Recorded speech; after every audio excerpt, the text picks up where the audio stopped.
Welcome to Lean Product Meetup. If you haven't met me before, my name is Dan Olsen. I'm the founder of the group. We've been running this for over 11 years now, every month. I'm also the author of the book, The Lean Product Playbook. All right, let's get to the reason we're all here. Vibe coding. This guy is the meme guy for vibe coding, right? He's the guy. So I want to give everybody an overview of what we're going to do tonight. First off, we basically have three parts. The first part is before we jump in, I'm going to give an overview of vibe coding. And before we just jump in and start coding, we need to kind of have some good requirements, like good product managers, right? So we're going to talk about that. We'll have a short session, just 20 minutes for you to get together with your teams, figure out what you're going to work on, and then create what I'm calling a product brief, basically, right? The input you're going to be putting into the vibe coding tool. If you're really fast, then great. Go ahead and start vibe coding with it. That's cool. It's all good. And then we're going to get back together as a group, and we're going to just debrief and say, hey, how'd it go? Any questions, any challenges? And then I'm going to share advice on Bolt and my vibe coding tips. Jorge is going to share his advice on V0 and his coding tips. And then we get to the real bulk of it where we're going to break out. And now we have about 40 minutes of vibe coding for the teams. And then we're going to get back together again to debrief and just see what kind of questions or challenges we had. And then one last final session to kind of try to wrap things up, polish it up, and publish it if you want to submit. You don't have to submit. You notice I called it a Learnathon plus hackathon. I really want to put the emphasis on learning. This is not about winning the competition or anything like that. If you're interested in demoing, great. We have a Google Sheet. Again, it's from the master doc. You have to be in there. And if you want to try to compete for the prizes, we have some monetary prizes from Vercel for like first place and runner up. And then I do have some books that I can give out to some of the top people as well. And then I'm going to shoot to wrap around 9. It really just depends how many demos we end up wanting to do. If we end up going past 9, I'm personally fine staying past 9. So if you need to leave at any point and you don't want a demo, just peace out and leave. It's all good. Okay. But feel free to stay as long as you want. All right. Any questions on the agenda? We good? We'll get into it a little more. Cool. So, vibe coding is relatively new. So we got some memes here, right? Don't know what this vibe coding thing is. At this point, I'm too afraid to ask. Like if you don't know what it is, you can't ask because you feel like you're going to be looking bad. And then I'm a Star Wars fan, so I couldn't resist this one, which is I love vibe coding. Me too. I love to code with some chill music and coffee. That's what vibe coding is, right? That's not what vibe coding is, right? So I did a survey with everybody just to ask people, hey, where are you? What is vibe coding? I know what it is, but I haven't tried it. I played around with it some. I've done a fair bit. I'm an expert. So the group matches my expectations, which is only 17% have done a lot of it, right? And 45% haven't tried it yet. So that's what this event is all about, is to get these 45% down to 0, basically, right? So everybody's going to be in that tried it, and we'll start moving people up to getting excited about it. And actually, personal thing, I'm really excited that Bolt is a sponsor because Bolt got me off my butt. In June, they did the world's largest hackathon. And they had these webinars, and they had the chain smokers up in San Francisco. I got to see the chain smokers thanks to Bolt up in the San Francisco. So, I didn't end up submitting anything in the hackathon, but I installed Bolt and I played around with it and all this jazz, right? So I want to kind of pay it forward and do that too. So where did this vibe coding term come from? How long has it been around? Who knows what month it came out? No, seriously. February. February 2nd. Andre Kaparthy, one of the OpenAI co-founders, sent a tweet. He said, there's a new kind of coding I call vibe coding, where you fully give into the vibes, embrace exponentials, and forget the code even exists, man.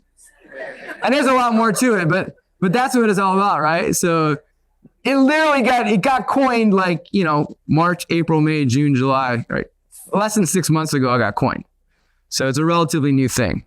Now, what I want to do is put it in context why I'm really excited. Like, I've been excited about Gen AI, but vibe coding has taken me to a new level of excitement with Gen AI because of what it can enable for product teams. And what I want to show is what you guys know my book, Lean Product Playbook, you've seen my talks, what the old workflow is to kind of work through validating your product. I want to show the old workflow, and I want to show how vibe coding basically changes it now. Once all the pictures are done. All right, good. So this is my kind of geeky layout of what are the design artifacts that we can create before we build a product to test it. And they're categorized by fidelity, which is how closely do they resemble the final product, and interactivity, how much compared to the final product can you interact with them. In the bottom left, we have the awesome hand sketch, right? That's usually where most teams start. Little hand sketch, get your ideas out there, iterate on those, you get happy, cool. You might do wireframes. Anyone here balsamic fan? Woo! Balsamic for the win. I am too.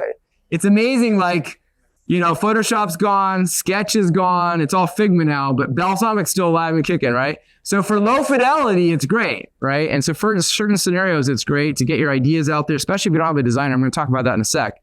But then you get serious and you take it to clickable or tappable mockups. And that's where it used to be InVision, right? And now it's Figma. Figma dominates this. This is where I do most, like when I get hired by people to apply the lean product process, that's where I do most of my testing, iteration, validation, and it works really well. And then once you do that, then now you've de-risked it. If you've got a clickable set of clickable mockups in Figma that you've tested with users and iterated, and they're loving it and they're liking it, there's no problems, you can go code that thing and ship it and feel pretty confident that it's going to do well. I still recommend testing it because there's browser compatibility issues and server load issues and things like that. So that's the old workflow. And there's something that I've been talking about for a while, actually way before my book, which is what I call the design gap. And a lot of product teams, a design gap on many teams. And what I do is at high levels, I just break down the product development process into 3 phases: defining the product, designing the product, and developing the product, right? And there's different levels of maturity. The basic level of maturity is there's just engineering, right? Nothing happens if you can't code, right? So, and there are plenty of startups within, 5 miles of where we are. That's what they've got. You've got actually a lot of the AI startups are all engineers, right?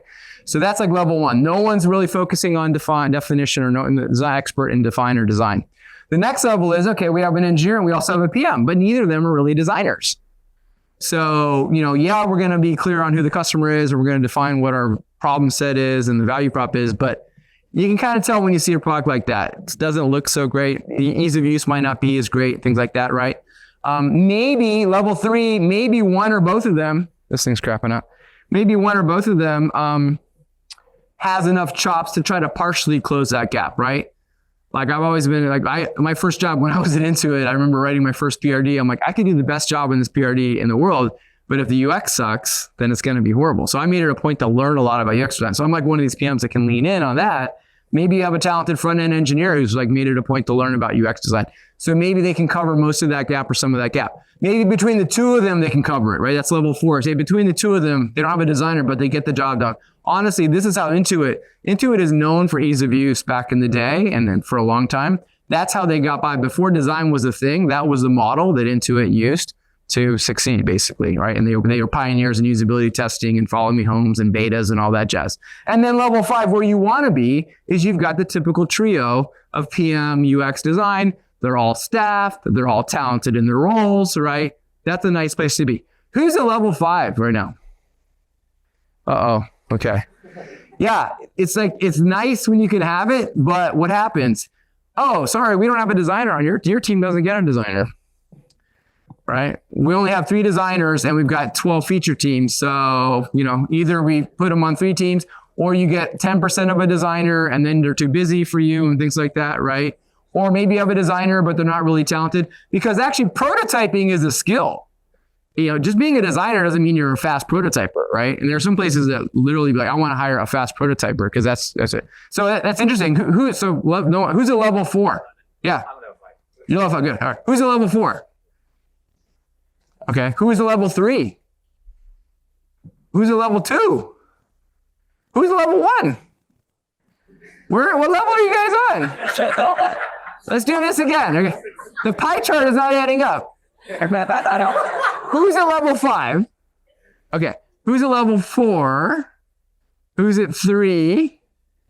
Who's at 2? Who's at 1? Okay. All right. Good. All right. Cool. All right. That was a little better. Okay. So anyway, let me show you the new workflow with Vibe Coding. You can just jump straight to a live prototype, right? And this is an HTML, CSS, JavaScript prototype at a minimum. It's the front end, and maybe it's got back end or whatever, right?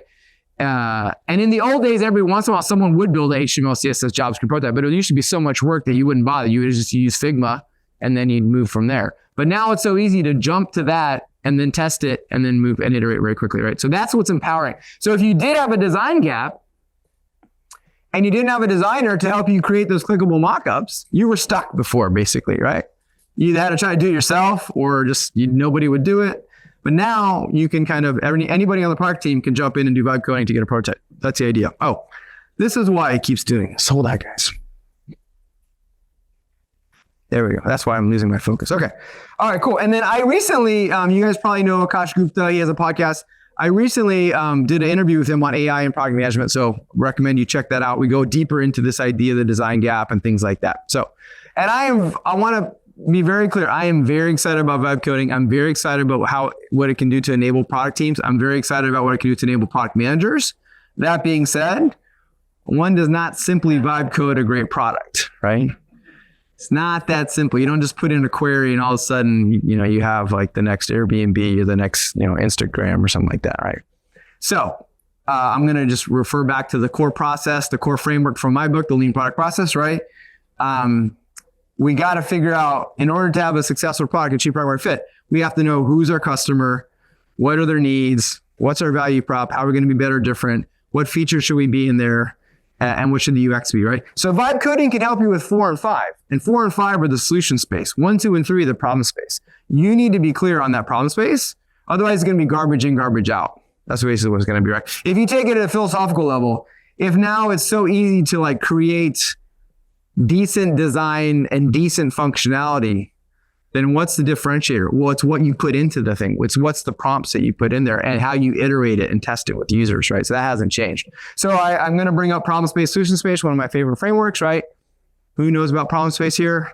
A lot of people, cool. If you don't know, problem space is basically a customer problem, need, or benefit that the product should address. The idea is you want to separate the problem and solution. They're two sides of the same coin, but they're separate. Who knows the user story template has a blank type of customer, I want a blank so I can blank, right? Everybody knows this. But for some reason, when that Jira pop-up comes up, you just put in, build me the feature, build me the thing. You get amnesia. Everybody gets amnesia, right? That's the problem. Like, everybody does it. But, and this last part, so again, that's the essence of problem space. Why would a user care about this? How's it going to create value for them? In contrast, solution space is a specific implementation designed to address the need. And vibe coding makes it super easy to explore the solution space.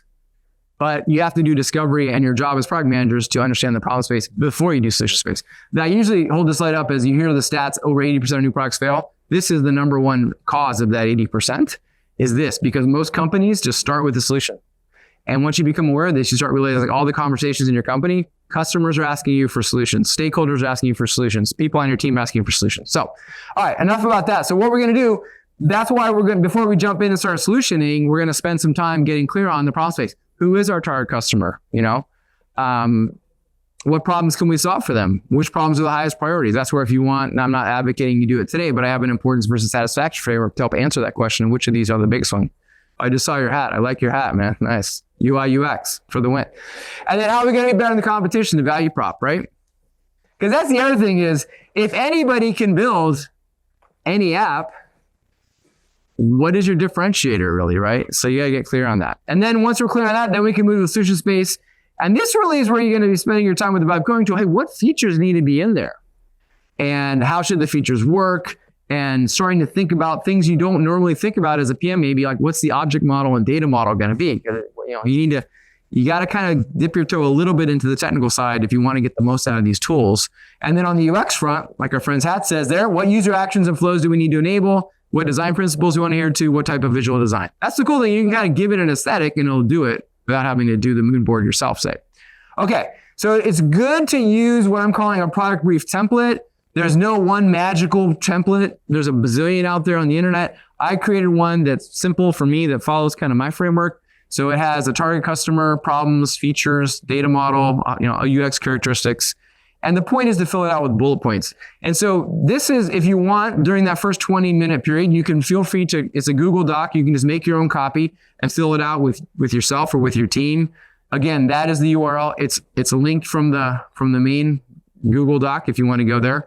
And I would recommend you can use that. If you have some other template you want to use, by all means, use some other template. It's all good. But the point is, in this first 20 minutes, get with your team, get what you want to, align on what you want to do, and make sure you have a clear foundation in the problem space.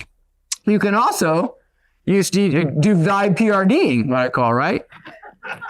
You can basically use your GPTs, and I'm advocating that you do this in the 20 minutes. Is like, take your draft, create a draft and say, here's my first pass of what I think the template should be. But you can say, hey, ChatGPT, what did I miss? What other functionality should be in here? What other questions should I be asking? What other needs might we be able to solve, right?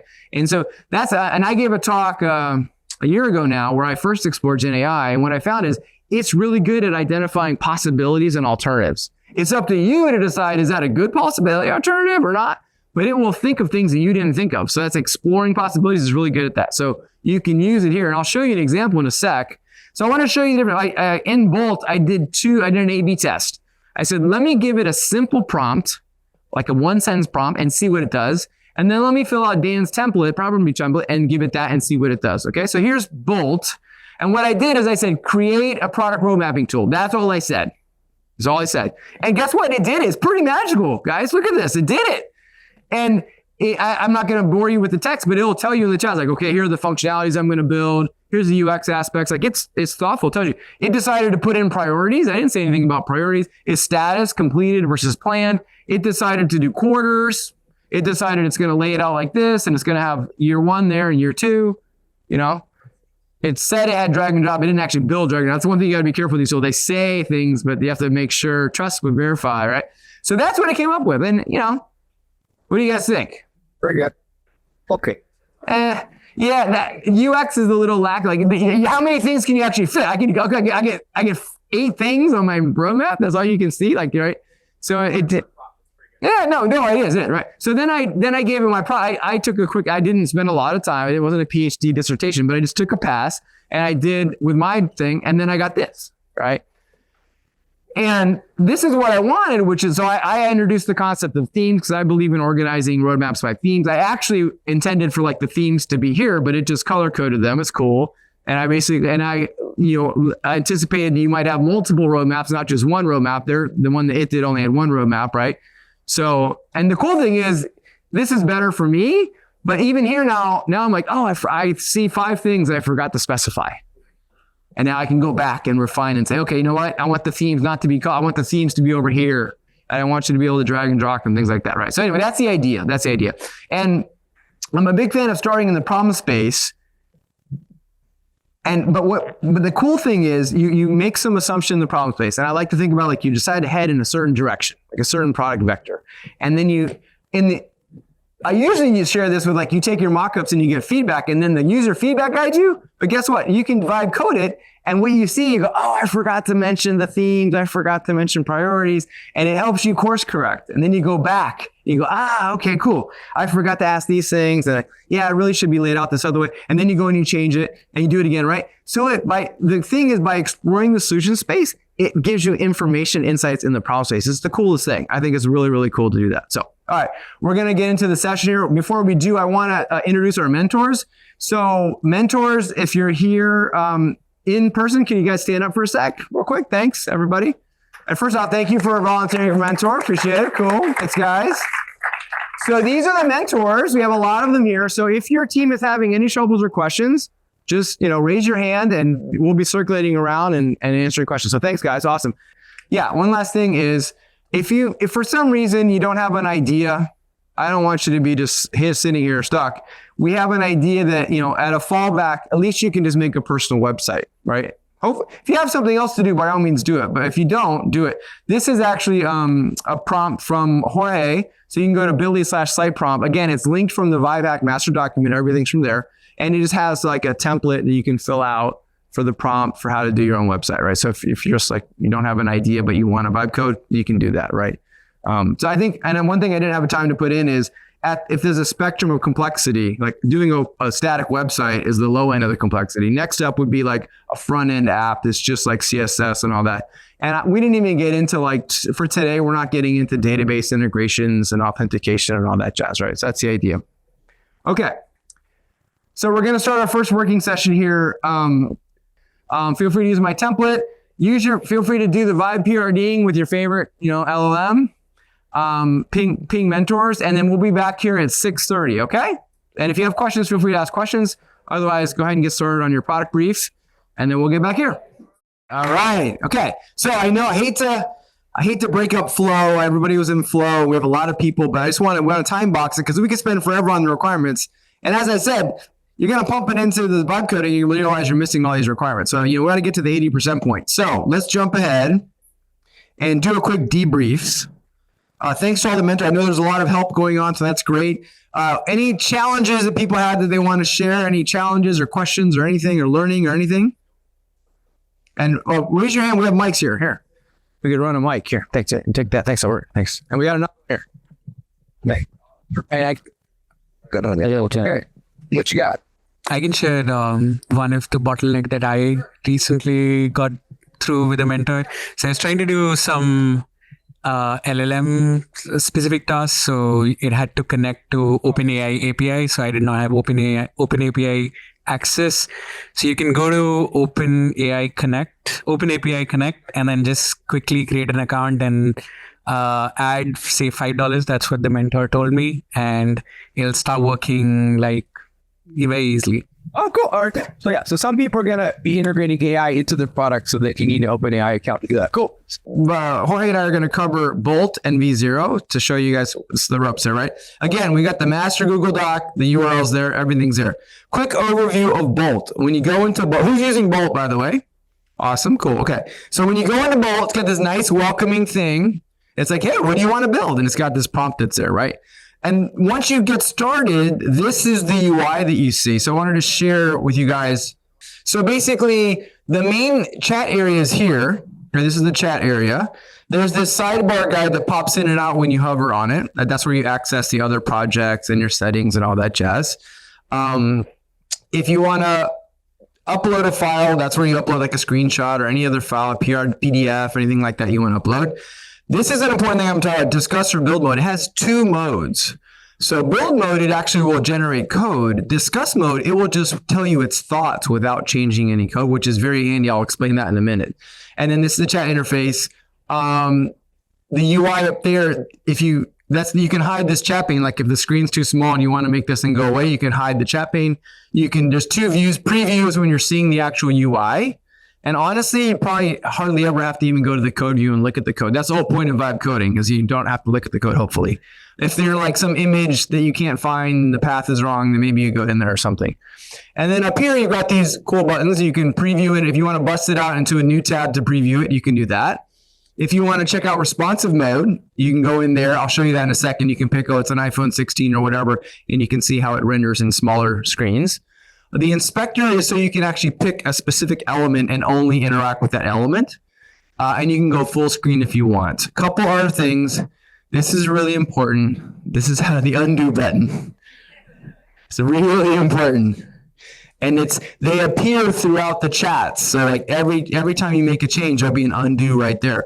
So you can decide, you know what, I want to go back 3 chats back and undo. You don't have to just do the last one. You can go back and undo back, right? So it's kind of like the way I think about it is like, when you're climbing, you're doing rock climbing and you're hammering in your rope as you go up, so in case you fall. That's what these things are. You can kind of fall back.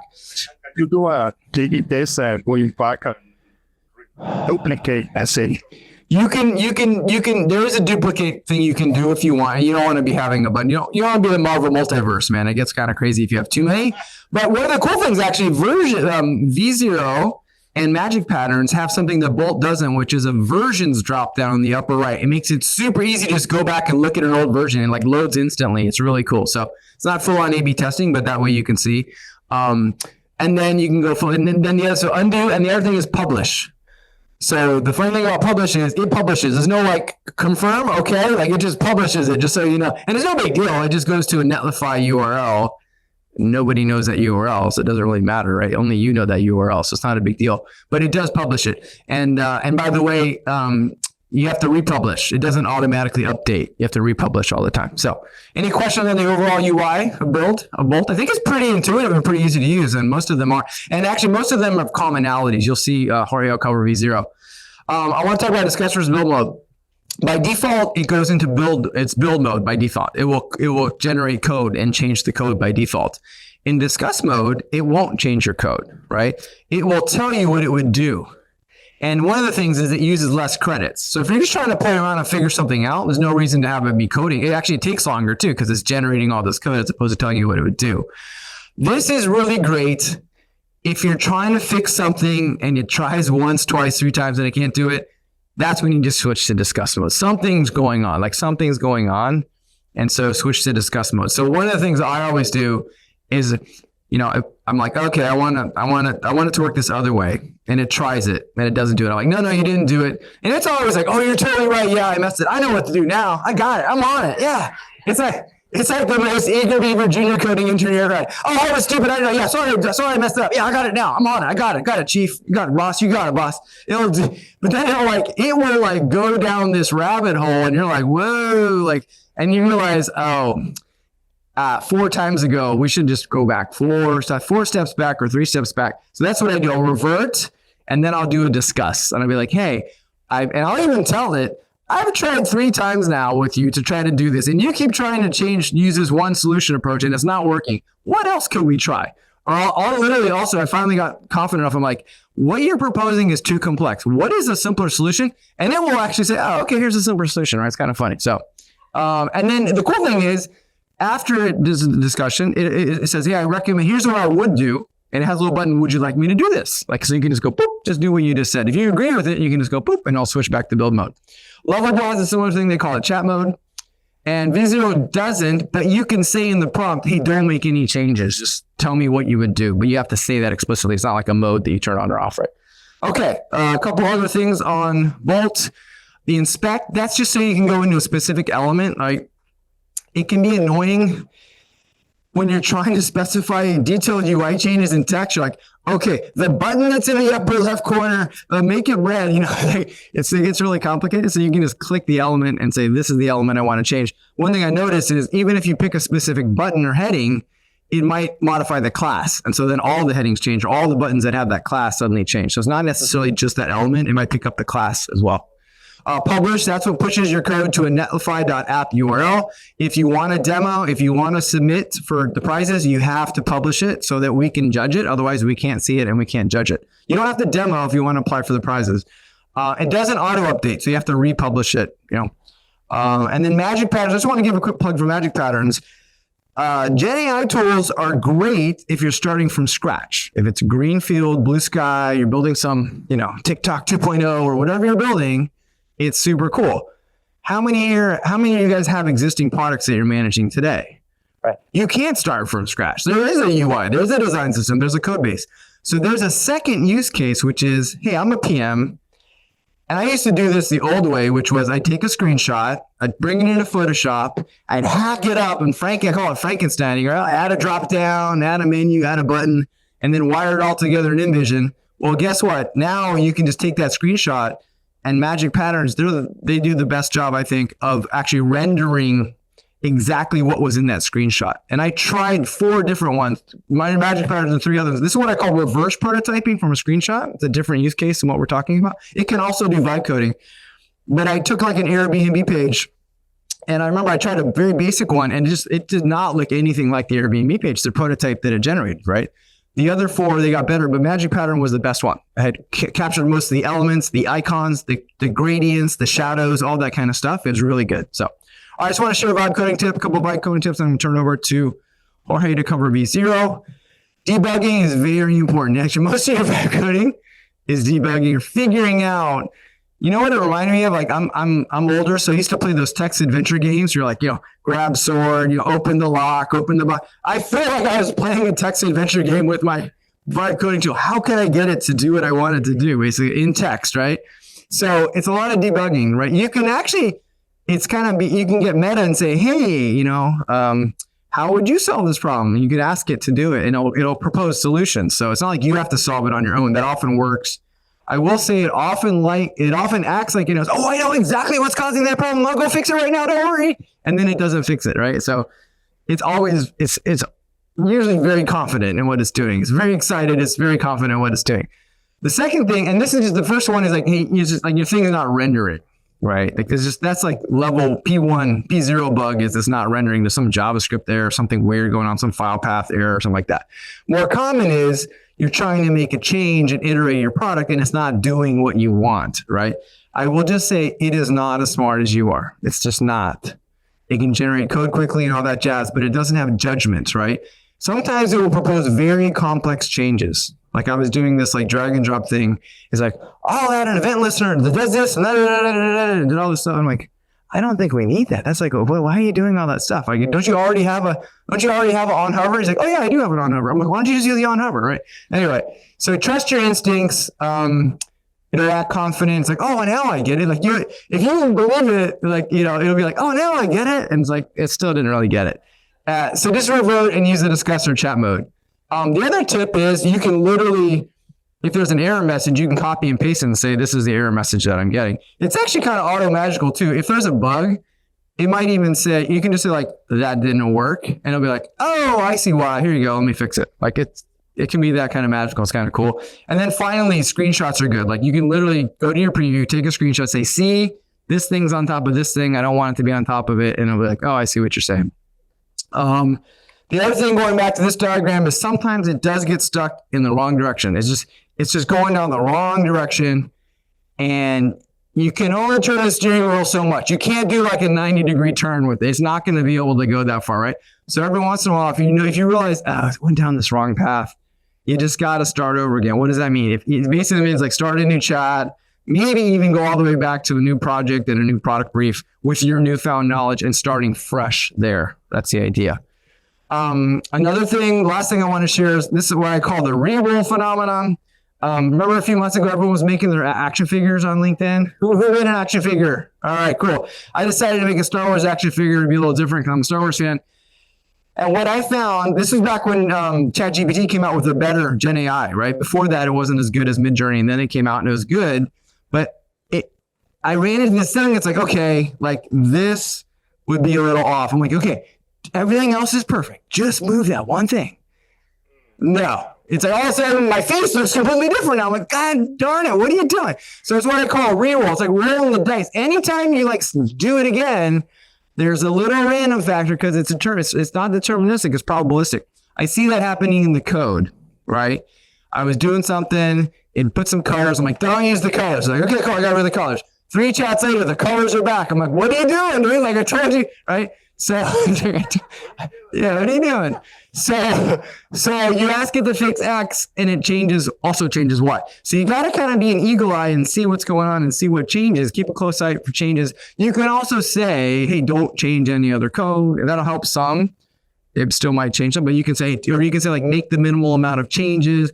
Or you can go to discuss mode and say, tell me the changes you're going to make. If you really want to geek out, you can go and look at the diffs it's going to make if you really want to get anal about it. So, okay, that's my advice on Bolt and vibe coding. So now I want to turn over to Jorge. I want to take a minute to introduce Jorge. So Jorge has been a key thought partner for me in planning this event. He's an expert in V0. He's one of the mentors we're going to have today. He has a cool startup called Zentric. So Jorge, please come up. Thank you. To add a little bit to that you can also specifically say things like make surgical changes, the minimum possible amount of changes, and generally you can ask it to make up an implementation plan before you execute it. That helps with what most of you would have heard, the chain of thought reasoning, so that you can basically force it to make a plan of that little change that you're going to make. So similarly to Bolt, we're just going to see quickly how to use this user interface, a few tips on vibe coding that go a little bit beyond, and also how to use what we have. The main thing is what Dan was saying, versions are really important. You shouldn't spend your context just going down a wrong path and trying to fix an issue for 8 messages in a row.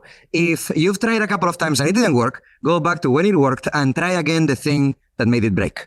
That way you are also preserving context. Context is the most valuable resource that you have in these conversations. It is what defines how well it will work, how much attention it has on the right things, and at one point you will run out of it. The more context you have, the more credits are spent as well in a conversation. So it is your main currency.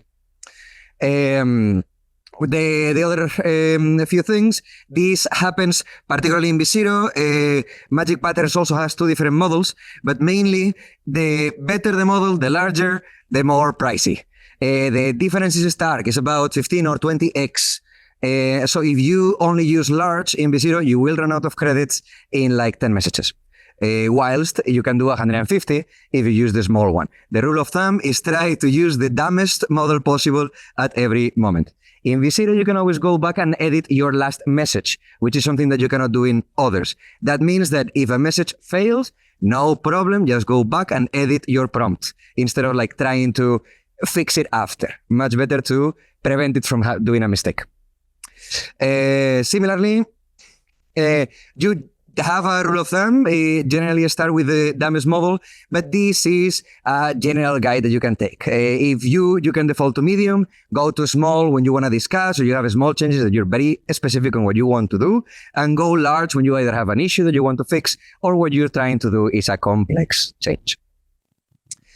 The V0 and most of the other ones will allow you to wrap your multiple chats in one same project.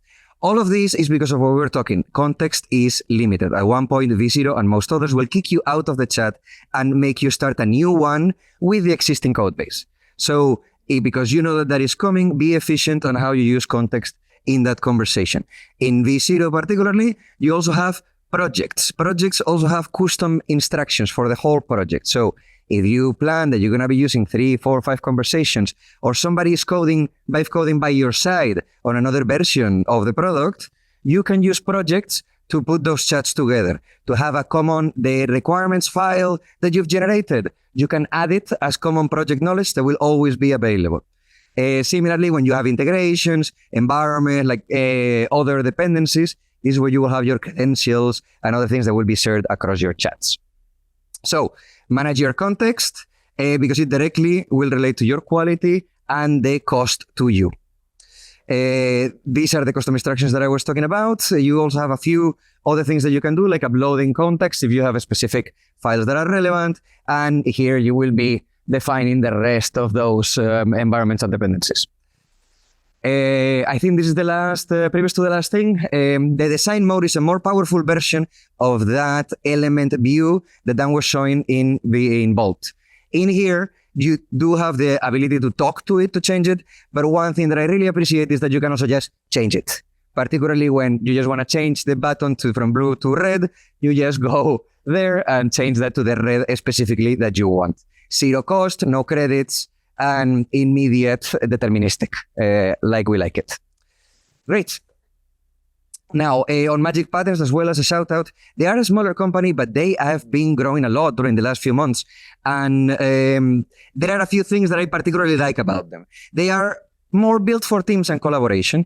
And that shows because they do have the varied presets that Dan pointed to, where you can also bring your own. That will be either continued build in Magic Patterns, so as you build more components, you can add them to your preset, or you can import them from other places. You can also, it actually has a feature to specifically go to a website with a Chrome extension and be able to copy a part of a site. That is also why they're so good at building from screenshots. And they built-in feedback. They allow you to protect your URL with a password in case you didn't want to share it with everybody. In our case, please add the password. Do not add a password if you're going to share it with us for judgment. And you can also add a feedback collection already embedded on the page, which is perfect for product teams that are prototyping a first version, want to share it out with the stakeholders and collect that feedback. You will then be able to download it or copy the feedback, paste it in the chat, have a new version built out of that feedback. That's it for the tools. In terms of tips, there's a few... The previous one, component, what means component? Designer component. Yes, so you can either build individual components that you will then reuse in all of your designs, or you can build designs, which is like what we're doing, by coding a whole app. Yeah. They mainly do it like this because it is very nice. They have like a canvas as well, where you can build multiple components at once and build like your spectrum of components that you want to use for a specific design. Let's say you want to build all of the components for a chat, so that then you can put it together and have like an AI-assisted UI of some kind. Great. Thank you, Jorge. Also, Jorge, I think maybe the only other one in the room. In terms of tips, a lot of them maybe a little bit repeated from Dan. Generally, do not just consider it the judge. It doesn't have the best reasoning, particularly not better than you. It has a lot of knowledge, and use it as that, but it doesn't have the reasoning. So you build the reasoning and ask it for knowledge when you need to. Break down large problems into smaller ones. That means if you want to do a big change, maybe you start with the first version. Similarly, as Dan was saying, don't try and go straight for authentication and databases. We can mock the data that we need. Don't go too large. Conversations that start to be too long, they lose in performance because these models work on attention. The more words there are, the less attention to each word. Similarly, if you have very long files, they will be truncated when the model adds them into its memory, like they will be cut. So you want to have relatively small files if possible. A rule of thumb is 400 lines, 20 messages or 20 versions is good. But as you can see in some of my examples, I've often gotten to 80 or beyond, but it's just not recommendable. That doesn't mean that we all do the right thing. So the important thing is ensuring that you know what you want to do on the next step.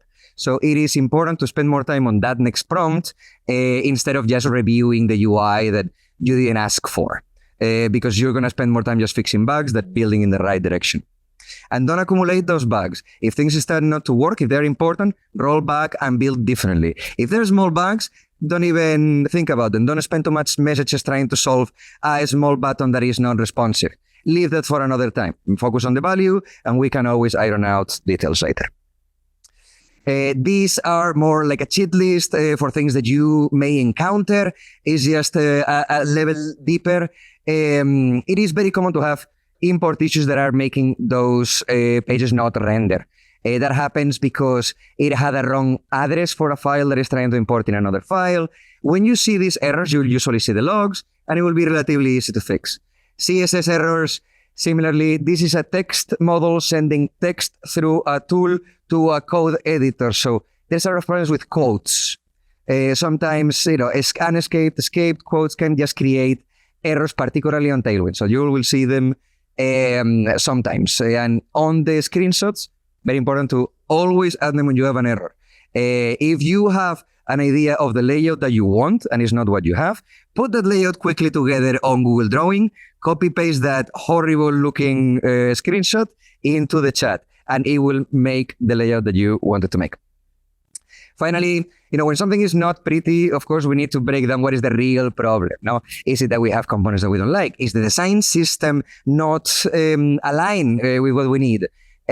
For styling, I encourage you, if you don't know them, to look up the keywords that relate to the designs that you like. Glassmorphic is a very common one, neo-brutalism. Using those words matter for an LLM. Words matter a lot. So if you just say, I want a glassmorphic dashboard, it will look 10x better than if you don't say any. And finally, again, big things into small things. Don't try to fix 10 bugs in one, fix one. Don't try to build the whole app in one, build it by slides, by screens. One last tip that is very specific for today. This is a model that I have tried before with coworkers and friends, and it is what I think works best when you are multiple people working on one same vibe coding project. I would put one person in charge of the keyboard, one person in charge of the data, the mocked up version of what you're going to show, and one person in charge of QA and user experience. That way you can have the person that is doing user experience write in a doc all of the things that they want to have different, the person in data enriching, creating synthetic data with ChatGPT, growing the schema, and the person that is in front of the keyboards just executing one after another on the things that you want to get done. Well, I'm going to add something here. A couple things. What I want to do, since people are running ahead, I want to go ahead and make sure people know that where you can submit. So if you already know, like during this time that you want to submit, I'm just going to add that link here. Again, it's all in the master docs. It's all in the master docs, so you can do that if you want. This is the main vibe coding session. We're going to go about 40-ish minutes. And then we'll just have one last get together just so people can compare notes and debrief and things like that. All right, folks. Let's gather our seats and just do a quick debrief, and then we can have one last little push, and then we'll do some demos. Okay? Who had fun in the last 45 minutes? Awesome, excellent. Who vibe coded for the first time today? Excellent. Wasn't it easy? Right? You had to figure out which page to log into and where to put the code in. That was the hardest part. Right? Seriously. Okay, cool. So what I want to do now is debrief. We got treats. Any challenges that anybody ran into or any insights that anybody wants to share quickly? We have mics to run around. Hello. All right. Yeah. Hi, my name is Vanessa. we were trying to make just a clickable prototype. Yeah. And so one of the things we found is as we were clicking through it, it wasn't saving data. So we asked a question about local storage and actually including that in the original PRD, that the intention is to store locally. And so it's whether or not you're actually going to, what kind of file you're going to use, or whether you plan for APIs later, is something that would actually make sense to include early in the PRD. And that was super helpful. Cool. I like it. Look, so that's a good hack instead of having to deal with all the Supabase integration stuff with local storage. I love that. I'm going to add that to this hack list. Cool. Awesome. Thanks for sharing that. All right. I'm Erin. Hi. And we wrote our PRD, and then we had ChatGPT improve it for us. Yeah. And then we had ChatGPT prepare it to go into Bolt. Okay. They came up with this JSON, and we tried that. And it was a disaster. So we took our original PRD we wrote and put that in Bolt. And we're doing great. There you go. Yes. Yay. Yay. I love it. See, some people are getting too fancy, like doing it. It's like, it's like too many steps. I'm just like Occam's razor, right? Occam, like the minimum number of things. And one thing I will share on that, I want to jump ahead. I have some tips. One team ran into this, and Jorge and I discussed this. They don't like bullet points. They don't like bullet points. Did anybody, if you like, we're humans. I love bullet points. When I run my PRDs, I have bullet points. As I was dog fooding this stuff yesterday, I realized it doesn't like it, so I switched them all to hyphens. So if you want to really geek out, if you can learn a little bit of Markdown, I guarantee it's not complicated. It's like the lightest weight thing. It's like hashtags and dashes. But the quick Dan Olsen hack is just use hyphens instead of bullet points. If you just use hyphens and you just tab in and indent, because what I wanted is if you have one level of hyphens, if you have one level of bullet points, it's not a problem. But when you want nested, you just tab in and you do another hyphen and it'll work. So anyway, it also does it like URLs and other things. So tables, like, so when you kind of go to the next level, you'll see you're like, why do all these PRDs have all these like hashtags in them? It's like double hashtag, like single hashtag means like heading 1, two hashtags means heading 2 and 3, so on. It's super lightweight. Anyway, so I just want to bring that up. So yeah, sometimes the formatting can get in the way. So, all right. And actually one team, they had a Mongo PRD, mega. And so there's always the upload capability. So if you have it as a file, you can just upload it if you don't want to paste it. Sometimes when you paste it, you get the double lines, the formatting gets, if you're pasting and the formatting gets messed up, then check it out. Yeah, what do we got? We did something fun. We hit the screen from one of the participants that we were together, and then we tried it on Lovable and on Bold. Yeah.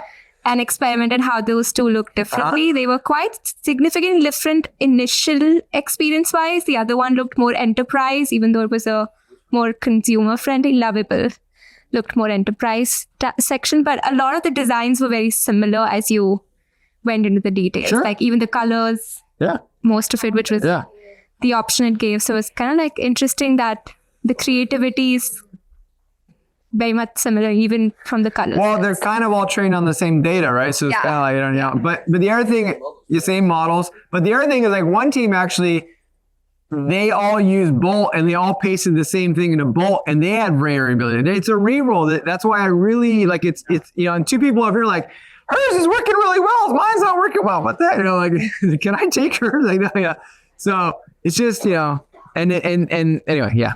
All right, what else we got? Other things? Yeah. Eric, Mike. yes. Mike. Thanks, David. Hi, everyone. Can you hear me? Yeah. So what we did, our project was, it's a claim checker.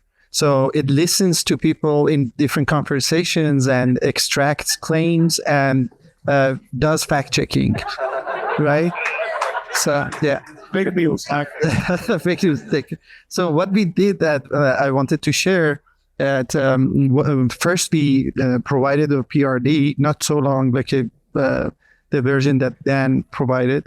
We provided the PRD to Claude, Anthropic Claude, and we created the artifact, and we had a screenshot of the artifact, and we on top of the PRD we provided the whole thing, including the screenshot, to the V0. So at the beginning, we were shocked because we thought that Anthropic did a better job. But as we worked on it, different versions, it got much better. We explained and it got much better. And what was really cool that the functionality is like accessing the microphone and transcribing when we were talking, everything worked. I just wanted to share this. Cool. All right. Any other? Yes. All right. You kind of touched on this in the preview, but we put too much in, right? And so when it clearly saw something that sent it down that rabbit hole, and then it went way off the rail. So it was so much better to come back and say, build the homepage first, then build the next page, then build the next page. Yeah. That's what some other team was having trouble.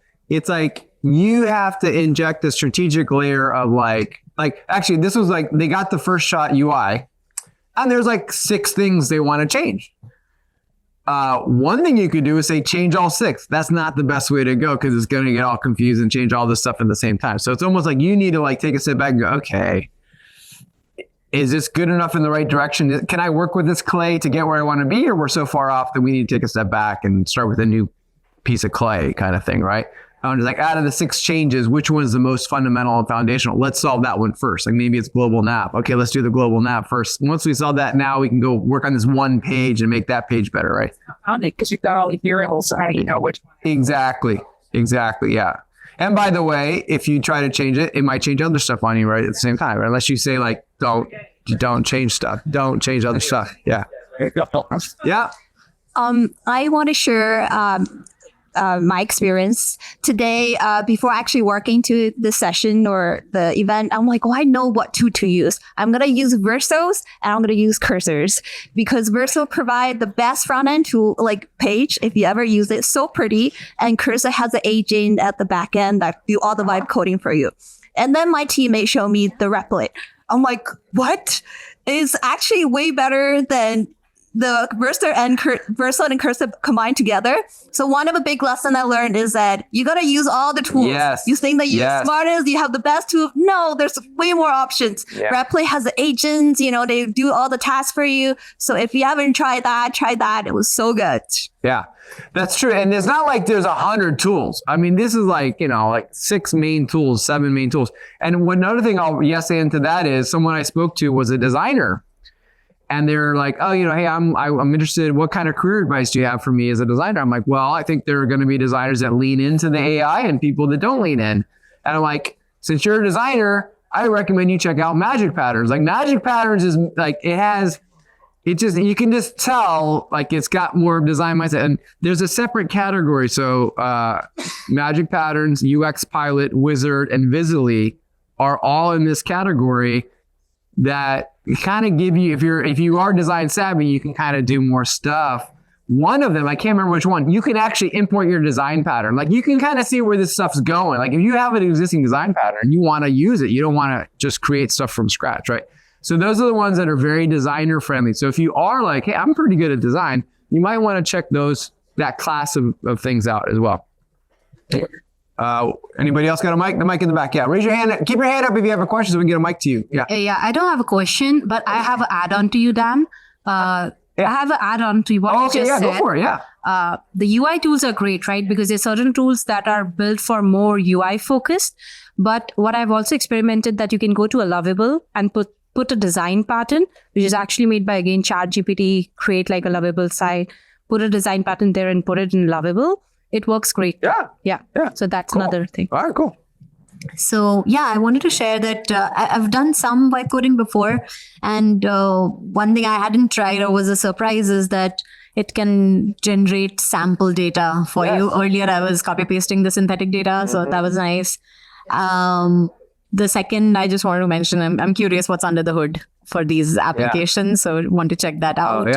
And through this process, there is just a broader big picture question that is it going to be like, if it's so easy to create apps, what happens in this world of Appalooza sort of that's why situation. It's like it really comes down to the quality of what you put into the tool and the quality of how you iterate it.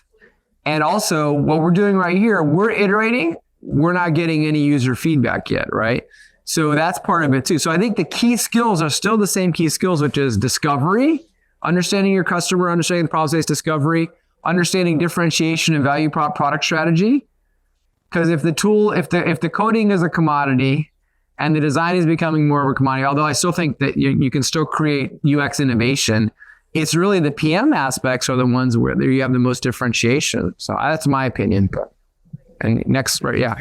So can I? Thank you so much, Dan, for this opportunity. And the interesting part is not just one, but I ended up working on 2 projects. Okay. The pipeline, because it was so much fun. One of the challenges that I experienced over here, there's a portal that I created for Volunteer Connect, where like people are registering that, yes, I can volunteer for the local community. And the other part was like, yes, I have an issue. Can you help me with? So over there, I was able to create like a dashboard for admin, and that person can see everything that is going on.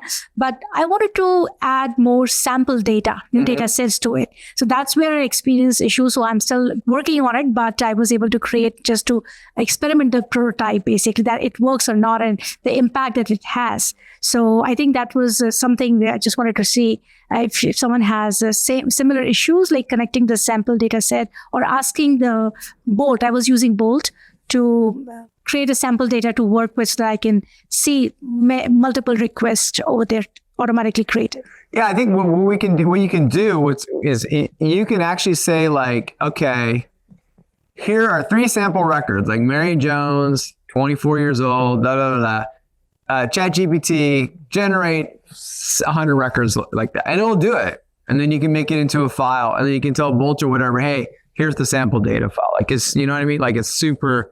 And the funny thing is, a lot of these tools, even if you don't say anything, it will generate sample data. Like I did this road mapping tool. It made up some feature names. It made up some categories. They're actually pretty good, you know? So I think you highlighted on something which is really good is that's something you could argue is missing from your specs or your PRD, but it can often do a pretty good job of illustrating that for you. And it might think of a field that you didn't think of. Like, oh yeah, I guess we should track that field, you know? So it's kind of interesting. So yeah. Yes.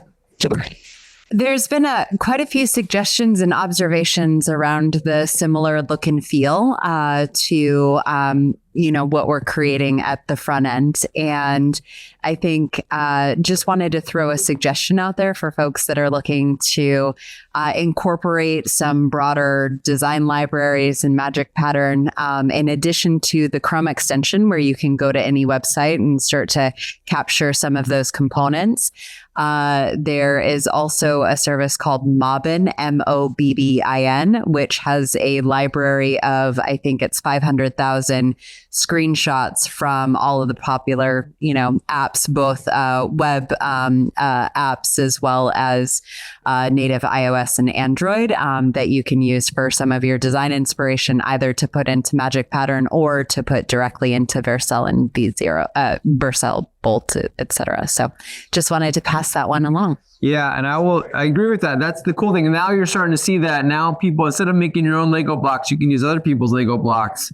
And so this was Bolt partnered with these guys. I became aware of these guys because of a Bolt webinar. So they are like curating all these UI components that you can check out. And they're actually, it's kind of cool. Like if you make a cool component, you can monetize it here. Like if people use it or whatever, right? So you can get in exactly, I'm guessing what you said, like design inspiration. You can go through and look all this stuff. Like there was some crazy, I can't remember what it was. Like it was some like, let me just put in like some smoke effect or something, right? And it's like, there'll be some crazy thing where, let's just click it. Yeah, there you go. Like, as you move the mouse around or whatever, like you can get all kinds of crazy. You don't need to reinvent the wheel. Like they've got all this stuff there. So yeah, thanks for bringing up that point. There's definitely, as you get down the road, you can leverage other UI components that people. Oh, sorry, 21st.dev. Yes. Yeah, that's one example, right? And I'll put these in the Google Doc after the fact, and Framer, obviously. So Framer, right? So here's some other ones if you want to kind of get more fancy with your UI components. Cool. Okay. All right.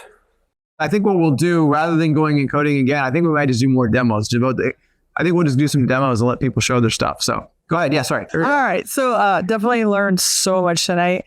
One of the things I was curious about is, so if we take our PRD and we make a website in less than 3 hours or whatever, what are your tips and tricks and best practices of how we make money with it? So for example, how do we make sure the services we're not using aren't going to have some huge cost overrun as we acquire our customers? You got the whole reason I did this. I have a get rich quick class, 6-figure income. You sign up for it. I'm just curious if you have tips or tricks or maybe another meetup. It's tough. I think it's interesting. I mean, what's funny is you see a lot of people making personal hobby apps like, hey, I have a stamp collection. I want to track it, or I want to do personal finance or whatever, recipes or whatever. Right. So what you're seeing is, remember, like there's an app for that from the App Store. Now it's like anybody can make, you don't need to be an app developer. So basically you're seeing a lot of people building products for like an audience of one. To your point, or a small group of audience, right? So your point, I mean, I think it's just basic product management fundamentals is like, are you really creating value? If you are creating value for a target market segment, then you should be able to monetize that value. There are proven models like SaaS subscription models and e-commerce models and other models. So you just have to decide, is this a hobby and a project, or am I going to try to turn this into a business? And if it's into a business, then the code quality has to be higher, right? And you have to like maintain it and it has to be performant. So you just have to, but I think you just start out by making something that a small audience likes. And if they really, really like it and you iterate it and you want to turn, then, you should be able to monetize it. But there's no magical formula, I would say, off the bat. That's all. Just creating value, right? Yeah. Really, sorry. That's super helpful. I think that other really key thing you just said is start small. Yeah, that's awesome. Yeah, and that's the thing. And that's the thing is like somebody said, like, build something that 100 people love instead of something 10,000 people kind of like, right?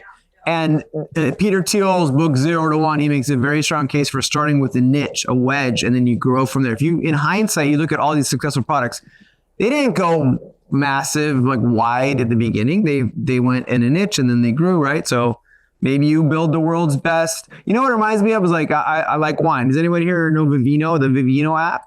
Yeah. They dominate. There's no other app that, like, I don't even know what the other apps in that space are. For the longest time, they were just free. They had no revenue model. Actually, I almost consulted with them, but they had the best UI, the best, like, if, you could take a picture of the label, it got to know what you liked, and then they finally turned on monetization. And then, you know what I mean? So that's the thing is like, if you're creating enough value for a certain market, eventually you're going to be able to, like, there's Square integration, like the mechanics of getting paid, that's not a problem.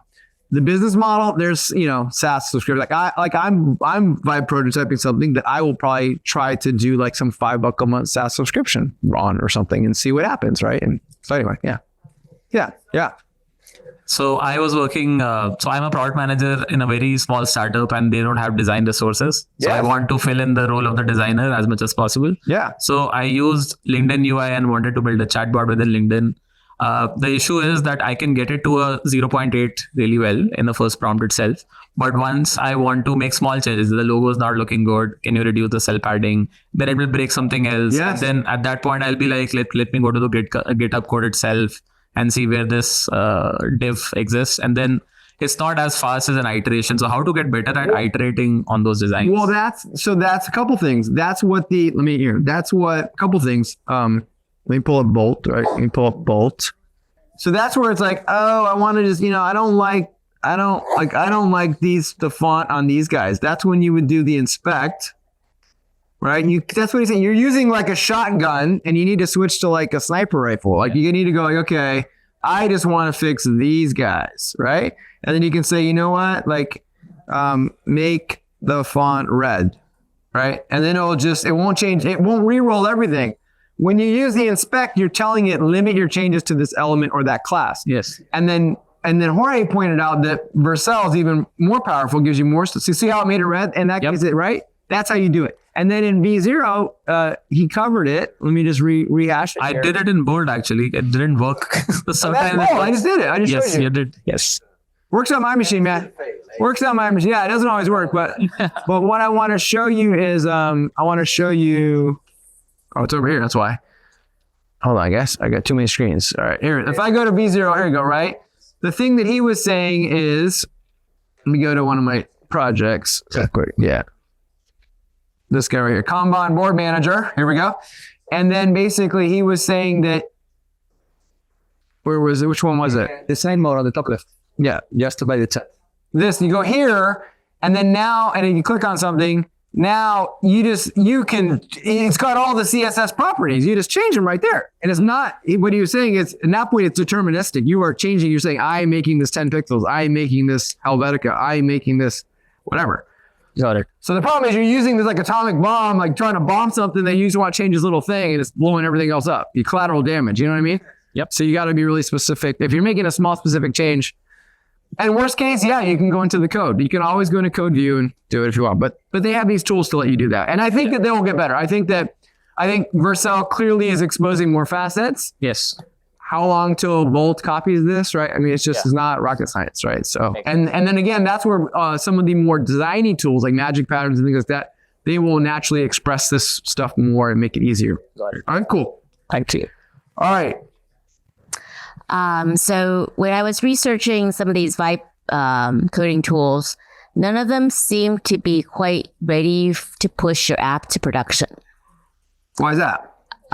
They all have things that are, for example, they don't have like a production database versus a development database. Some things like that says to me that a lot of them is great for prototyping, which you kind of said, here. But is there any of these tools that have now messaged or positioned themselves as ready to be put into production? That's for more PMs to use and not for the coder who's, using the more like, cursor or other things that may be more coder friendly. Well, I mean, what I would say is there's really, I mean, what's the difference between a dev database and a production database? The scheme is the same. Have, a version that is the database that is only for production data, right? Versus the development data that you're testing away. Yeah. But once you validate the code on your dev environment, what's wrong with pushing it to prod? I don't get it. Well, code. Yeah, sure. Yeah. So I think it's related to the issue with Iterate, where like the one that we were talking about the other day. Well, that's an engineer or an engineer lost all of the production data because the agent erased it. And it was because they weren't separating dev and prod. And the only thing here is not the tool, is the person. Is that you need to have like different environments for prod and dev. You need to have different keys for these environments, different credentials. So there's also a component of system design that is what you need to get to production. That is what the one does not simply build for production, no? Yeah. It takes a little bit more than natural language to push all the way to production. The tool itself alone cannot build a product that sustains the usage of many users. So you just need like good system design. You need to separate your databases. You need to be able to separate controls and don't give access to the agent to alter things that you don't want it to alter. So the tools are ready. It's just that you need them to use them in a way that allows you to support users in production. For example, in Replit, you can actually use different databases for different environments. You just need different keys. That person that destroyed the data in production did not. And so that's why that happened. Yeah. The tools are valid. It's just that we still need to do engineering work actually to get something to production. That's all. That's what I'm trying to say is like, if you validate your code and you have it in Git, you can deploy it to production. There's no, what's the problem? Like it's going to it's going to link up with the production database. Like I don't understand you can develop your code.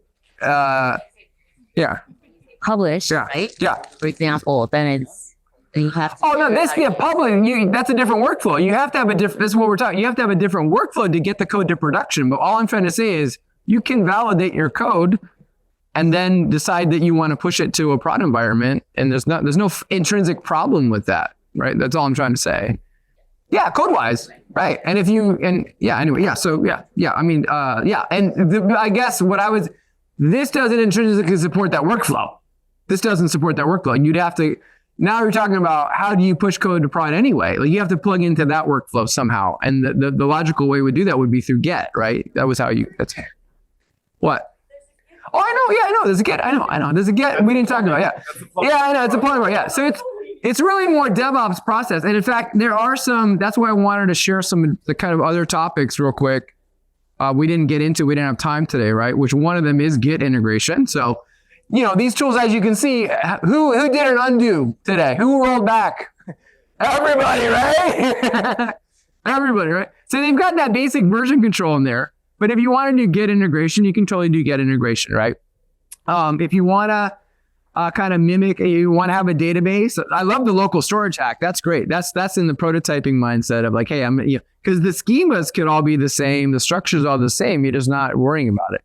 There is super-based integration. How many teams played with that? I know at least one team played with that. A few teams, right? So it was out of scope for today, but if you want to have a database, you can do it. They're built in with that. And then some people want to integrate AI. So you can, we didn't get into that either, but like if you want your product to go make calls to OpenAI or ChatGPT and come back, you can do that too, right? So there's some other topics. Okay, we got one and then you got, yeah. Well, no, so you gotta have a microphone though. Okay, come on. You're next. So basically, we are currently looking at our AHA license. Like we wanted to go to some other tool. So I just used this opportunity to see whether I can replicate an AHA like a tool in the. Okay. Why pay AHA monthly fees? Yeah, exactly. So basically, I just put an, I want a AHA like a tool. Yeah. And A generated all the PRD for me. Then I copied the PRD to the bolt. And I was able to get a very nice dashboard with the basic functions, features, roadmap. Yeah. It included, the Jira integration and user onboarding, authentication, and all those things.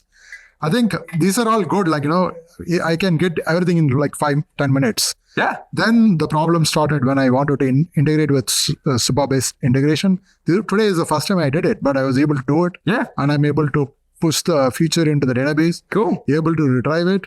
Now I'm able to push the feature, but it's not coming in my roadmap. Like I need to go and find out how I can make it come in the roadmap. So the initial, looking at the experience, this is the second day probably I'm doing vibe coding.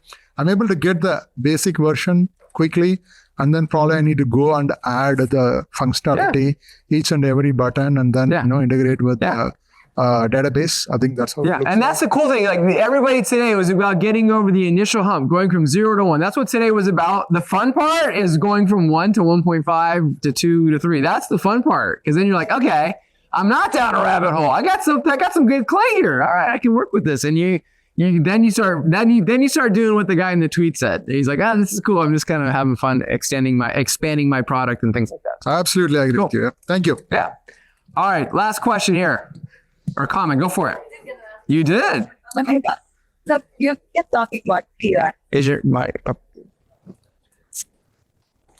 There you go. All right. So you kept talking of the requirements document, the PRD, and then, he mentioned system design comes somewhere in this picture. So can you use the tools themselves to guide you through the entire process, the PRD, then the design, the system design?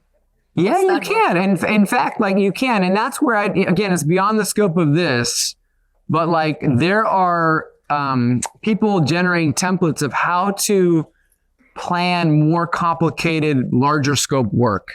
And if you do that, you've got to be mindful. You come up with, you might have some basic system diagram or say, hey, it's going to have these components. You know what I mean? And you can use the discuss mode with the tools to help it ask questions and things like that and flesh it out. But the burden on the upfront, and you can discover it later, but you're going to have to restart again. But the point is you have to spec that stuff out at the beginning, right? And so there's this whole other, I don't want to overwhelm people, but it's there's systems where people are okay, I always use these 3 files. There's a to-do list file. There's this other file. There's a file that talks about, and it's we didn't even get into what's your coding standards. How do you do your variables, the camel cases, and not there's a whole rabbit hole on that kind of technical design aspect if you do want to push it to production, right? So you're right. Today I was mainly trying to show the prototyping aspects of it. And that's where, again, the tools that we're playing with, I didn't show a spectrum, but there are tools like Cursor and Claude that are more on the developer end of the spectrum that are more amenable to some of these things that we're talking about. So it's, we can cover some more advanced topics in a future hackathon where we can talk about some of that stuff. But to your point, yes, you would have to take that into account. All right, cool. Thank you. Okay, so I see we have a lot of submissions here, so that's good. All right. One other thing I want to let you guys know, if you want to be really, this is kind of a harder core event. There's a build-a-thon happening on August 16th. This is like hardcore coding challenges that they're going to have. So if you're really feeling hardcore, you can check it out. But 5, 4, 3.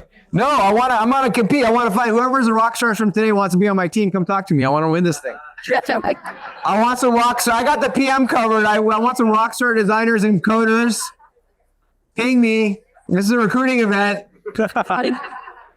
Last time I did a hackathon was with Gene Tsai and we won, dude. That was awesome. That was like, I pinged him. He didn't get back to me. So yeah, anyway. All right, cool. Actually, real quick, before we do the demos, in case, because people are going to leave and stuff, I want to thank everybody that was involved today. So we have all of our volunteers. Thank you. And I want to give a special thanks to all of our mentors. They were clearly very busy, so give it up for our mentors. As well as our mentors, all of our mentors on Zoom as well. Thank you guys for making it happen virtually. I appreciate it. Thank you guys. And then our sponsors again, Zentric, Intuit Choreography, and the 3 vibe coding tools, Bolt, Magic Patterns, and V0. Really grateful. You don't have to, but if you had fun, maybe just throw a post on LinkedIn and say, hey, I tried out Bolt and tag them so that they know, right? That way otherwise they're like, hey, we gave Dan 100 codes. What happened? We don't know what happened, right? So just throw them some love. If you had fun. If you didn't, don't do it. But if you enjoyed their tool, maybe tomorrow, post a screenshot of your tool or any insights that you had on LinkedIn, just right? And feel free to tag me. Feel free to tag Lean Product Meetup. You don't have to, but if you want to, go for it. Okay, so let's get to the demos. Okay, so the way this works, we're going to do it from my laptop. We're not going to be switching cables and all this jazz. You got 3 minutes to demo it. I'm going to have a stopwatch. I'm going to cut you off at 3 minutes. We got a lot of submissions. I'm very proud of you guys. Thank you all for submitting, okay? And what we'll do is I'm going to give people like credit for going first. So Beachgoer, Diana, Joseph. Yeah. There you go. Our developer almost escaped. Okay, all right. Here. It's right there. There you go. Okay. Don't look at the screen. Just look at that. All right, I'm gonna let you. Okay. All right, let's listen up, guys. Don't look at the screen. Just look at that. I don't know what that means. Okay. It's mirrored. You don't need to look there. It's the same thing. Yeah. Okay. Yeah. Just drive. Tell us what you're. Okay. So solving the problem of the dirt or all trails, but for beaches. Ooh. And trying to figure out. I think we've kind of fell into the trap of like the standard sort of product thing. Like let's add busyness and let's add and let's add and let's add. But so giving 4 different places down at the bottom, what you can find, then the ability to search, going in here with the idea that, we were making it up and this has to be tested, but, do you care about things like how warm the water is, how busy, how many people are there, how clean it is, what does parking cost, and then trying to graphically represent, just like they do in Google Places, narrowing this down to people get hungry. And also, I think I made a design choice to say within 2 miles and like not, saying like, hey, it's 10 miles away. When you're hungry at the beach, you don't want to drive like 15, 20 minutes. And then some minimum quality rating, getting directions. It doesn't work here, but it does work in the mobile app, which is, sending this beach to your friends, and then the ability to rate it. I think that's 1 minute. No, you're good. Yeah, that's great. I would use this app. I love it. Yeah. My wife would like the water temperature. My family's picky. That's cool. All right. Awesome. Where's the other mic, by the way? Can I just all right, cool. Awesome. Okay. Let's pick. Thank you very much. That's excellent. That's great. That was awesome. Okay. And how many team members did you have? 3? Okay. Was one a designer? One a developer? What did you have? What was the breakup? What was the mix? Okay. Okay, we're gonna keep going. Somebody filter. Okay. Hey, you text transformer. Are we here? Are we local? Or are we Zoom? We're on Zoom. Okay, Zoom. So share your screen then. Share my screen. Oh. Yeah. Let me pull the Zoom window up. Yeah. You go to share screen on Zoom. We have the technology, guys. We can do it. We have the technology. There we go. Okay, go. Now the timer starts. All right. Hey, has this ever happened to you? You're in a meeting with someone 20 years younger than you. You use cultural references, pop references, slang, and colloquialisms, and they look at you with a blank Gen Z stare. Wearing nice. You can now take a text about how someone has left the kitchen quite messy, and as a Gen Xer, communicate with your Gen Alpha or Gen Z employee. Would you like to translate pop culture references, slang, and analogies and metaphors? You can do that. Let's see it in action. So I've picked this message, and we can do a quick analysis of the message. It'll show you the intent, what I'm trying to say. Emotional tone I'm using. I'm frustrated. I'm passive aggressive. So we're going to pick Gen Z, and we're going to go ahead and say, transform text. Okay, for real, can we not with the dishes in the sink? Like I've said something a billion times, some of y'all leaving the kitchen looking like a Walking Dead extra that was prepping for their lunch. So basically, you get the gist, right? So I can translate this to a generation. I can translate it back. So I can go from Gen Z to Boomer. I think that's Cap. Thank you. It's fire, right? And so when you're done, right, you can adjust your content options. You can copy to the clipboard, and you can also see why certain changes were made as it transforms. So for real does not translate to anything sensible for boomers. So worry no longer. You can now talk to your cross-generational teammates within your team, spanning boomer. That rocks. Okay, I have a feature request. Hit me. Feature request from your power user. Can you have it do the speech in that have it do the dialogue, have it say it in that person's tone? That's my feature request. I will work on that next. All right. They actually, what's it? 11. There's 11 labs. 11 labs as like the voices, and you can customize the voices. And I like that idea. Yeah, do 11 labs this, and then get back to us for the next hackathon. All right. Oh, that was awesome, man. Great job. Thank you. Zoom representing over here. Excellent. All right. Next up, we have Wanderwise. Wander, come on. All right, come on. One of our 2 high school participants here, guys. Give it up for the high school kids that are here. Come on. Have you guys ever wasted so much time trying to plan for your vacation, and you spent more time planning than actually going on your vacation? Well, this is a solution. So if you get started, you can sign in. So you can look at these filters. So for example, family and guided tours. And then this will suggest where you want to go. So I want to go to San Francisco as an example. I can put these. I'm going August 1st through 8, 1 week. It has a budget, who's traveling, and preferences. Then it'll generate a whole itinerary for you.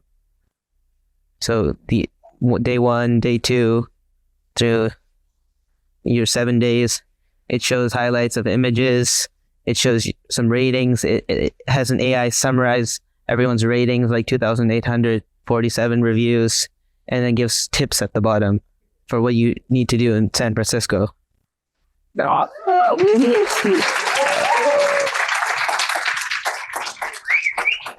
have one question. Where's it getting the data? How are you getting all that awesome data?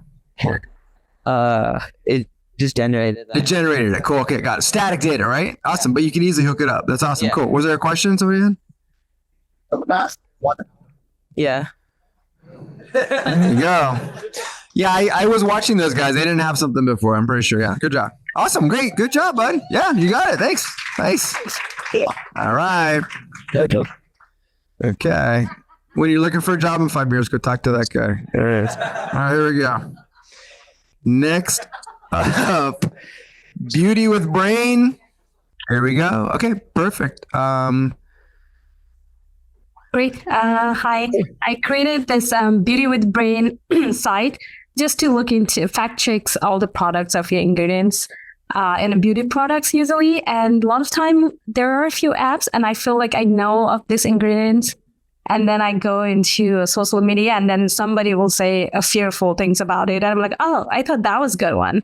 So it's very difficult to keep up with it. And there's, I think, 30 app that I use usually, but I think they're charging you and it's behind the paywall now. So like it's charging a lot. So basically here I will copy I'm going to Sephora and then I'm going to find ingredients list of this foundation makeup. And then I'll go back to my app. And I have two options, by ingredients and by products and brand, but that's coming soon because I couldn't make it work. But here, by ingredients, I will click on Analyze Facts versus Fear. And it is doing its job. And here it lists out all the ingredients that it's comparing with databases, local, and then PubMed and other sources. So here you can filter through all the ingredients or the safe ingredients, and it will also tell you scientific fact about it and what's the common myth in the data sources, and then like use with caution, like fragrance. Like it doesn't cause problem. That's a myth, but then it does have some allergens in it. So that's all. And hopefully next build up to it by scanning products, and then you can just put product name and brand to analyze all the good and bad. Very cool. My feature request is a UPC barcode scanner on your phone, right? That way, while you're in Sephora, you can be boom, boom, boom, boom. Yes, like Vivina. Yeah. Awesome. Great job. Can you scroll down? Sure. Yeah. I really like how you had the save, caution, avoid. I like those. That's awesome. Great. Great work. Thanks for demoing. All right, cool. Let's see. Next up is VibeFit. Is Gayatri here? Oh, all right. She's on it. All right. So VibeFit is, it takes an outfit or an inspiration of an outfit and turns it into an Amazon shoppable, shopping cart within seconds. So my daughter and I, we always keep looking at like TikTok inspiration and Instagram inspiration, and we keep saving it. And all we do is go on Amazon and try to find out all of the different, similar outfits so that we can get it for cheap, and we want to get it right now. So that's kind of the problem. So, and I kind of also added a virtual try on. So let's just see how this works. Okay. So now I'd like a tropical paradise. So I just selected a tropical paradise, and I'm actually going to select a picture of myself. And it kind of like just talks about like what's the style, etc. And then today I feel like being a budget baddie, or I'm feeling rich. Okay, like a budget baddie just says that just get me an Amazon outfit under 50. And if I'm rich, it's like, it's not from Temu or something. It's like, So I want to be a budget baddie today. So now that's it. So it basically got me 3 outfits from Amazon, and it says like, the styles are matching pretty well, right? And they look pretty good. I just tried the virtual try-on feature. Sorry, this didn't do a good job. So it was like a CSS superimpose. No, I kept like yelling at it, saying like, don't put the model's hands, put my hands and things like that. But that's it. So I can clear everything, and I can take, I can do the same, and yeah. So these are all like sort of hard-coded pictures, but I'm trying to really try to see if I can scrape from Amazon and do it. Right. That's pretty much it. Awesome. Good job. Oh, and also I can, it's linked to Amazon. So if I like it, obviously, nice. Go to Amazon. There you go. Awesome. Alrighty. Cool. Thank you. Thanks. Yeah. All right. Got it. Okay. Next up is Cheese Spot. Fantastic strudel. Cheese Spot here. All right. Hi, everyone. My name's Snigdha. This is my first time vibe coding, so please bear with me. But the idea was that, like we have wine connoisseurs, you could also have a cheese connoisseur. And if you've not tried cheese ever, you could be a cheese noob, you could be a cheese enthusiast, or you could be a cheese expert. And if you'd like to just explore some cheese around you, you could do that. So if I type in here, goat cheese, and I want to understand everything about it, it tells me the history in the origin, the taste around it. It also tells me the cultural significance, the production region, how long it takes. So you could talk about the cheese that you're eating and not just say, hey, I tried some goat cheese, and sound impressive. So that's one of those things. You could also identify a cheese by uploading a picture. and find some cheese near you. So if you're into cheese and after me saying cheese 50 times, you feel like having one, go ahead and try those out, guys. So that's all. Yeah, it was a fun app that I just wanted to try, and it kind of worked out. So thank you, everyone. Awesome. Thank you. And we just happen to have some extra cheese pizza sitting out there. If your taste buds are, if you're forgetting the munchies, we still have, is it candy cart? We got, what's the supply? All right, candy cart. Still got, all right, good. All right. Okay, great. This is awesome. Let's go back. Next up, we got kitchen sink. Everyone likes to get a hot meal out on the table. Hot dishes are hot, cold dishes are cold. So we created Kitchen Sink. This was Richard and I. Basically, what this app does is it allows you to take in recipes from different websites. So I'll copy in some URLs here. Now, what it's going to do is it's going to take the ingredient lists and the recipe instructions, combine them into one single unified list, and give you that single set of instructions so all of your dishes come out roughly the same time. It will auto scale up or down depending on the number of diners you have. So we'll go with 8. We're cooking a Thanksgiving dinner. We're going to be able to filter by kind of how many dishes we can cook at a time, depending on, do you have one stove, 2, a couple of burners or whatnot, and your target meal time. So we want to serve at 6. This is all dummy data, but what it does is it breaks down the entire list into one set of instructions, allows you to start cooking and go step by step through each piece, where you're essentially creating all of your dishes in one go, having them all conclude at a final time, and dinner is served. Nice. All right. There we go. Very cool. Very cool. Okay, next up, Learn Loop. Okay, so this is Learn Loop. So less of a fun application, but a much needed one. So the problem we're trying to solve here is one that is around training and standard operating procedures at small businesses. And once you've used generative AI to query a document, there's really no going back. We think there's going to be a flood of small businesses needing to create chatbots where their employees can talk to the training materials, get questions answered quickly, and stay compliant. And so that's what this application is about. It makes it very easy. It's a no-code platform where those non-tech savvy small business owners without a big budget for IT can come and just create their own chatbot. It's embeddable on their website. And so we use Lovable. It gave us a nice kind of like marketing page that explains the pricing and the value proposition. We went with a demo chat that kind of illustrates how the ease of querying a chatbot to get questions answered. It'll tell you all about Learn Loop, how you make the bots, what the pricing is, case studies. And then having been convinced by that, you can just jump into creating your first bot, upload your documents, preview your bot, and get a quick code to paste it into your intranet. So that's Learn Loop. Awesome. Good work. Okay. I got to give everybody kudos for these tight demos. All right, here we go. Well, let's get Order Sync back up here. Hi, this is Vivek. This is Manjot, and we have Gaurav right there. So essentially, just imagine if I am Walmart or some other big company ordering hundreds of items from a small shop in China or India. I would want to know who are the suppliers where my orders are and what are the items those different suppliers have. So what this platform does is it provides you, Walmart or any of the buyers in the US, with an end-to-end visibility of their orders which they have placed against each of these suppliers. So if you see here, I'm a buyer right here. I have issued all these purchase orders. And if I click here, I know that, okay, if I have ordered an iPhone, I have a MacBook, so on and so forth, which of these they have been delivered, where they are in transit, and what are some of their statuses. Not only that, if there are some issues, I can click a message here. I can send that to my supplier right here.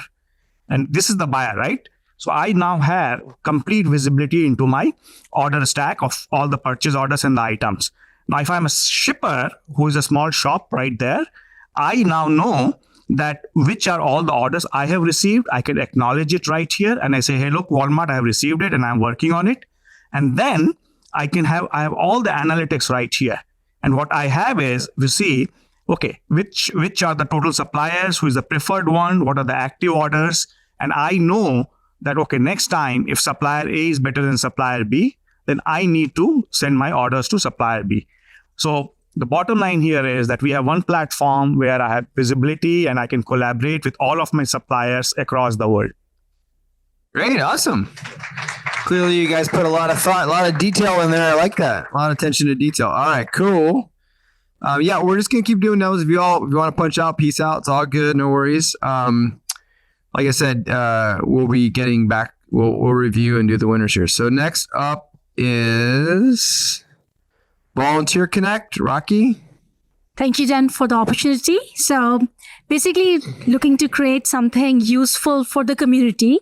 So people are here. A lot of us, we really like to get good karma points by helping our neighbors, by helping a community. But a lot of times we don't even know who needs help and what kind of help we need. So basically, I just try to create a simple platform where people like volunteers and the requests and all can be connected. So for example, let me just show you the admin mode first, and then let me just load the sample data here, because that's one of the things that I was looking to do, to create a sample data and use it. So it worked. So basically, you'll see that there are how many volunteers are there, how many requests are there. If we have assigned something, let's say something can be assigned over here. So you can see right away, the admin can see how many have been assigned and completed. But the thing is, let's say if I'm a volunteer, I can go and I can see where I need to apply. For example, I can apply for help right away over here, and admin can see it directly. Or if I need to update my profile, I can just go over there. People who are reviewing my work can put up my testimonial about my work and put up the stars and so on. So which is a really good thing, especially about the volunteers. And then we, as a community member, if I need some help, I can quickly go and put up my help request. I can post a title, details, my name, and I need what kind of priority I need and when do I need the help, and post my request for help and so on. And I can see how many requests I've posted right now. I've not posted that one, but as an admin, I can quickly go and see all the information and how things are over here. So for some reason, it's not going down. It's not scrolling down right now on this screen, but as you can see, it's all the requests are here and how it can be assigned and all the information over there. So basically a simple tool for the community. I like how you covered all three roles, the admin, the volunteer, and that's really cool. Awesome. Great. Thank you. All right. Okay. Hopefully people are getting inspiration from this. Again, if you got to go. It's cool. We'll probably just do a couple more and then we'll call it, guys. Okay. Like I said, we're just going in order of what we had here. Next up, Newsicle. So the problem statement we went out with was both the news and the content all around us is extremely opinionated. And we are consuming more news of our social channels than ever before, and introducing echo chambers where people tend to consume more of what they generally tend to see. So our intent was to build a platform where people can break out of the news bubble, look at the contrasting perspectives both, and we just chose to see left and right leaning news articles. And the intent is to look at your social media platforms to understand how and what, which way, or how you are thinking generally, and what content, learn from the content that you have. So this particular app does a bit of a bias detecting, gives you the ability to, like I said, integrate your social platforms, select certain topics that you want to read more news about. And once you do that, your dashboard will show you both the contrasting aspects of it. It's left-leaning, right-leaning, but more importantly, give you badges of both factual checks from different sources. And when you do read a particular article, you can have the option to go deeper with ChatGPT integration, read unread notifications, and more importantly, you can even look at your activities, how much time you've spent, etc. Big shout out to DT to collaborate on it and really sort of bring out, what we were trying to get out of this app. Yeah, that's really cool. Thank you, Dan and the team, for organizing this. Super fun. So what we have is an onboarding app for retail associates or frontline workers to make it more fun to onboard into a new organization. This is a mobile-friendly view. So essentially you can, and it's gamified. So you start a challenge and... Is it mobile? It is mobile. Such. There you go. Okay. Awesome. Thank you. I'll probably, we'll just send this. There you go.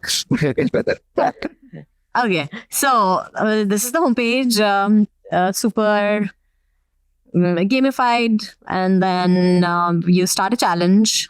You have a bunch of modules assigned to you, which you're expected to go through. But there's a little more fun.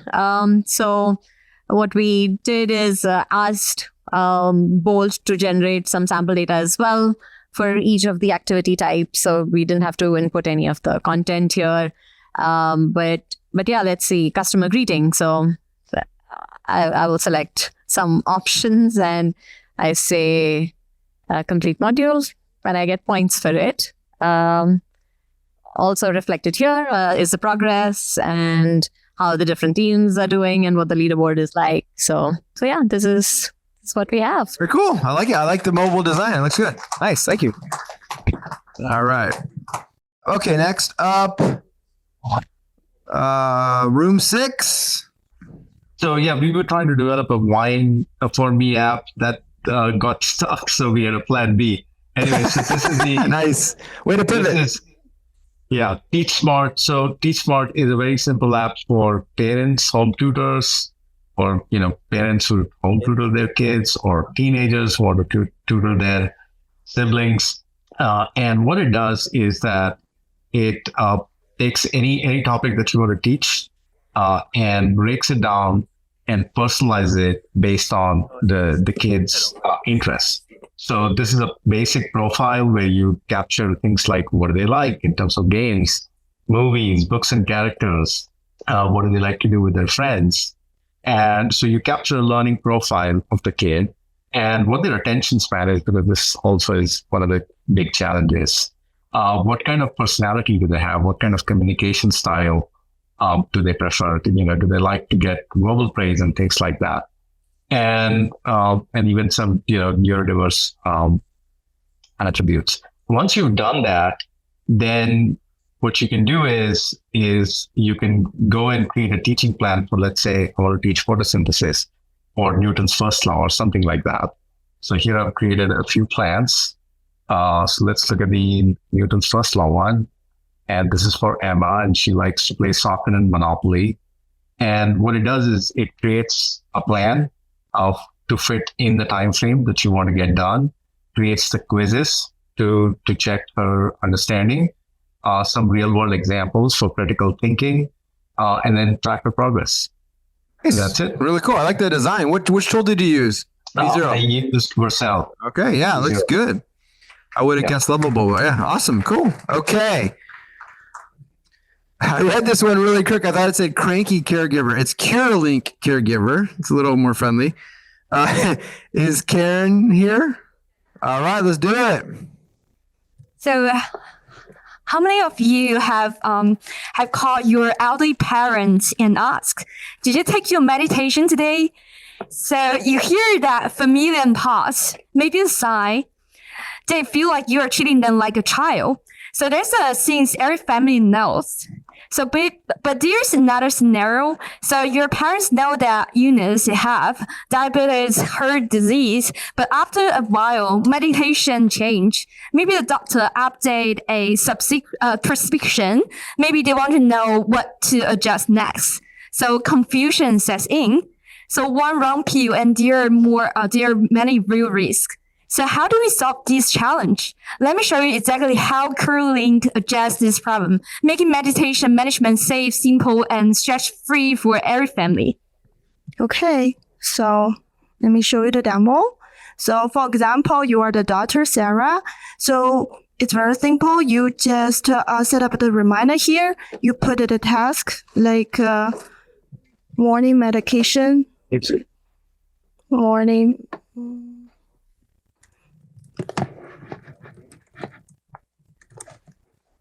£2. Time. Daily caregiver, and then you can create a text for your mom, and immediately your mom can receive the SMS. So your mom will get on the will notice and then show, and it just show up at the senior view page. Your mom just can have a simple click, mark is done, and the task done. And when your mom just click the button, the daughter will immediately get the message again from the app or even from the SMS that show like the confirmation information, and all the tasks will show on the overview page. So as a daughter son, you just you can immediately browse the information. You can see if your mom and dad just take the medicine on time. So here's the history. You can also browse the history, so you don't need to call your mom and dad very anxiously, and you can just use this to manage their medication. And here's a AI health assistant. For example, we just choose any disease and input all the basic information.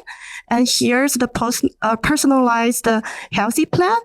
Except the medication, we also give you the dietary recommendation, exercise recommendation, daily monitoring.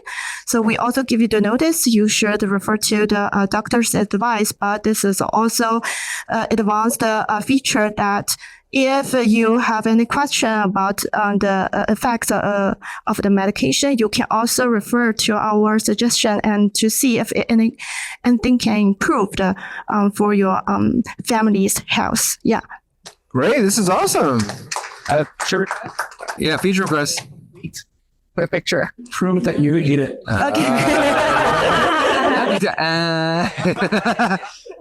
Nice.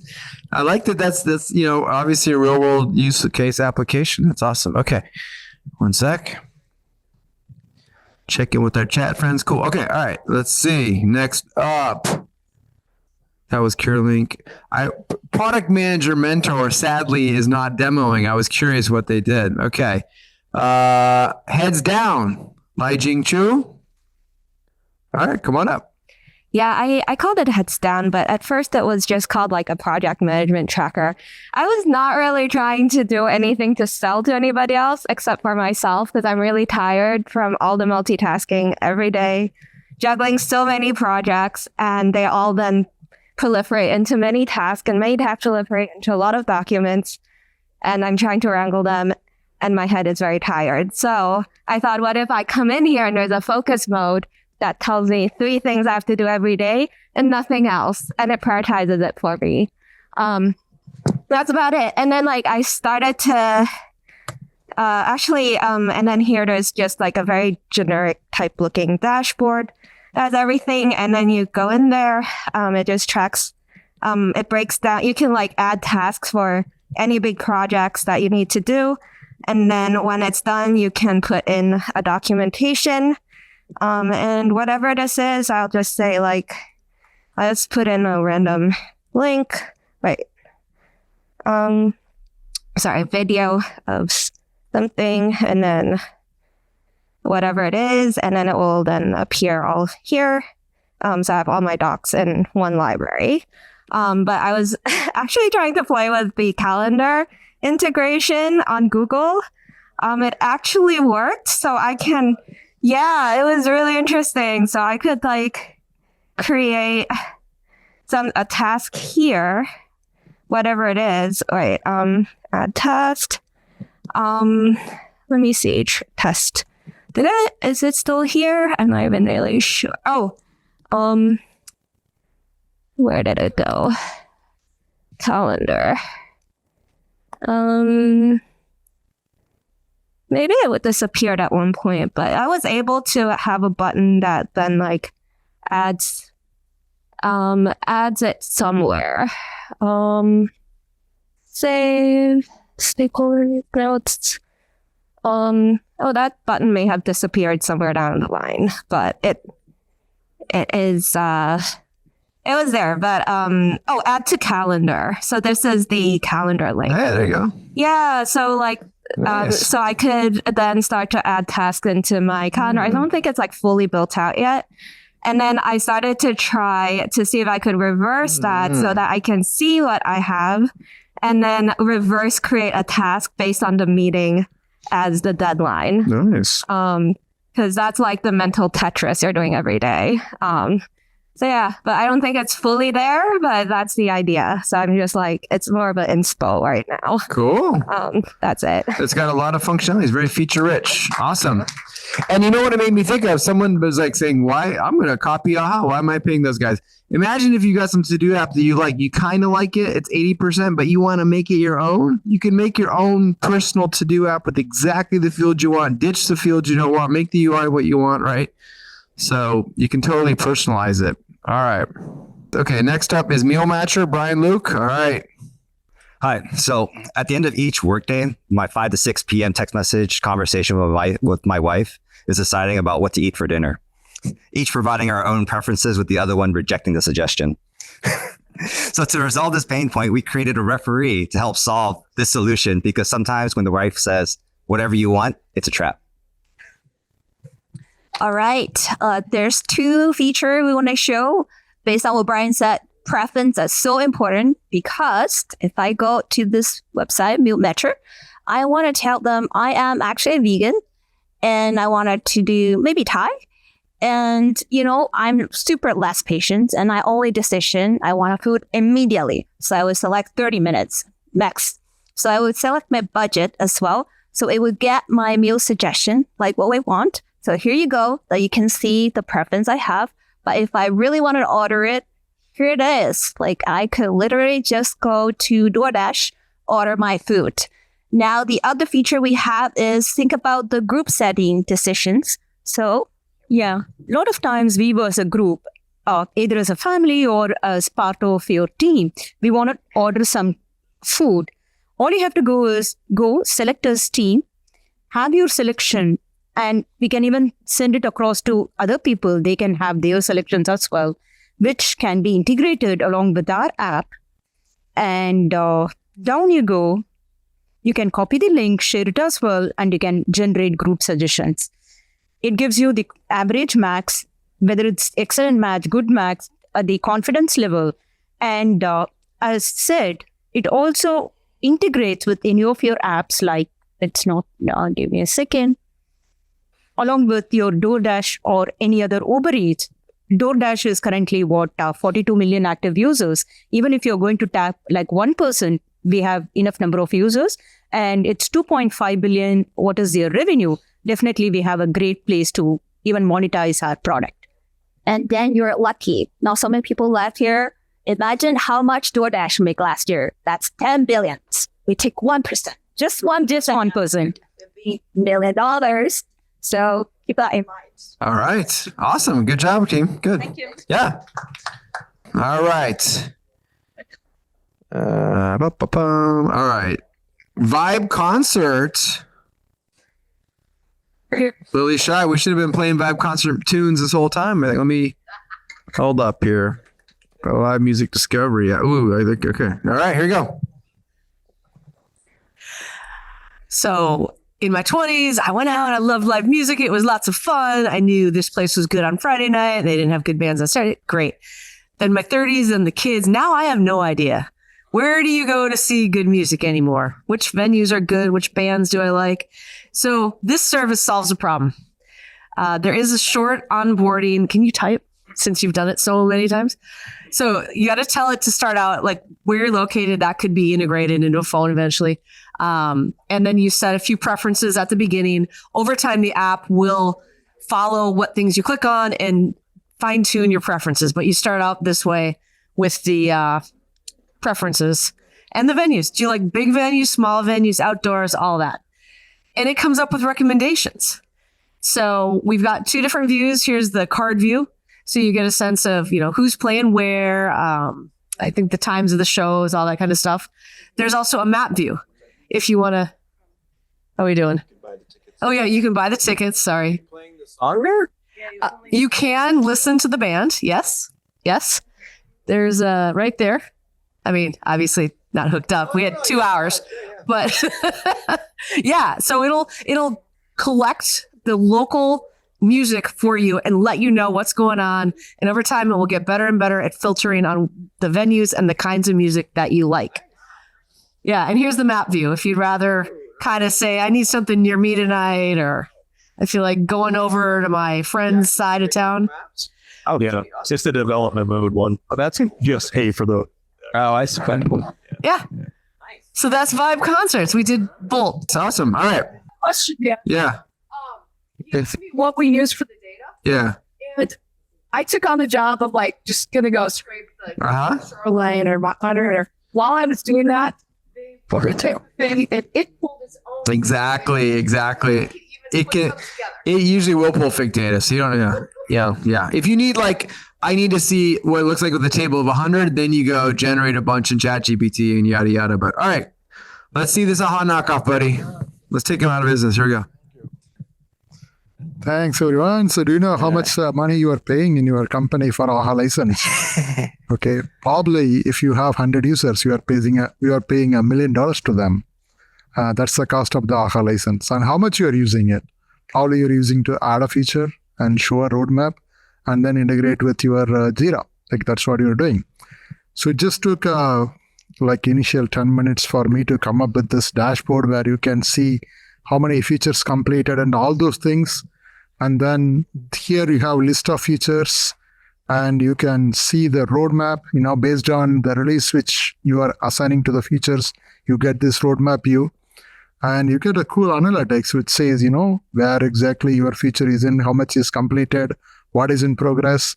And the most I like is this setup page where you can do an integration with Jira. I didn't try this integration, but you can do the integration with the right username and password. I think the part where I get a little bit stumbled is, how can I make these buttons work? So that's where I got a little bit stumbled and I wanted to use, I don't want to use the local database. I wanted to use the Supabase and I was able to get the integration there. So I can just add a new feature. And then I also added this AI Assist. So you can just use the AI Assist to provide the description. It will just auto-create the description. You can go and select your target release. And then that's it. You can create the feature. And whatever you added, it comes in the roadmap here right away based on how you are seeing. This is what we mostly do in AHA. Just spend a couple of hours, you save $1 million for your company. And probably you can make more. Yeah. Okay. Awesome. Thanks, man. Great. Thanks, everybody. All right. Good job. All right. So we'll do two more demos and then we'll call it. Okay. Water therapy timer. I'm Kagan Sato from Japan. So thank you for our invite today. So this is water therapy app. Many people want to manage their daily stress and sleep quality without relying on medication, but they don't know how long or how to do warm baths or cold plugs in a way that's safe and effective.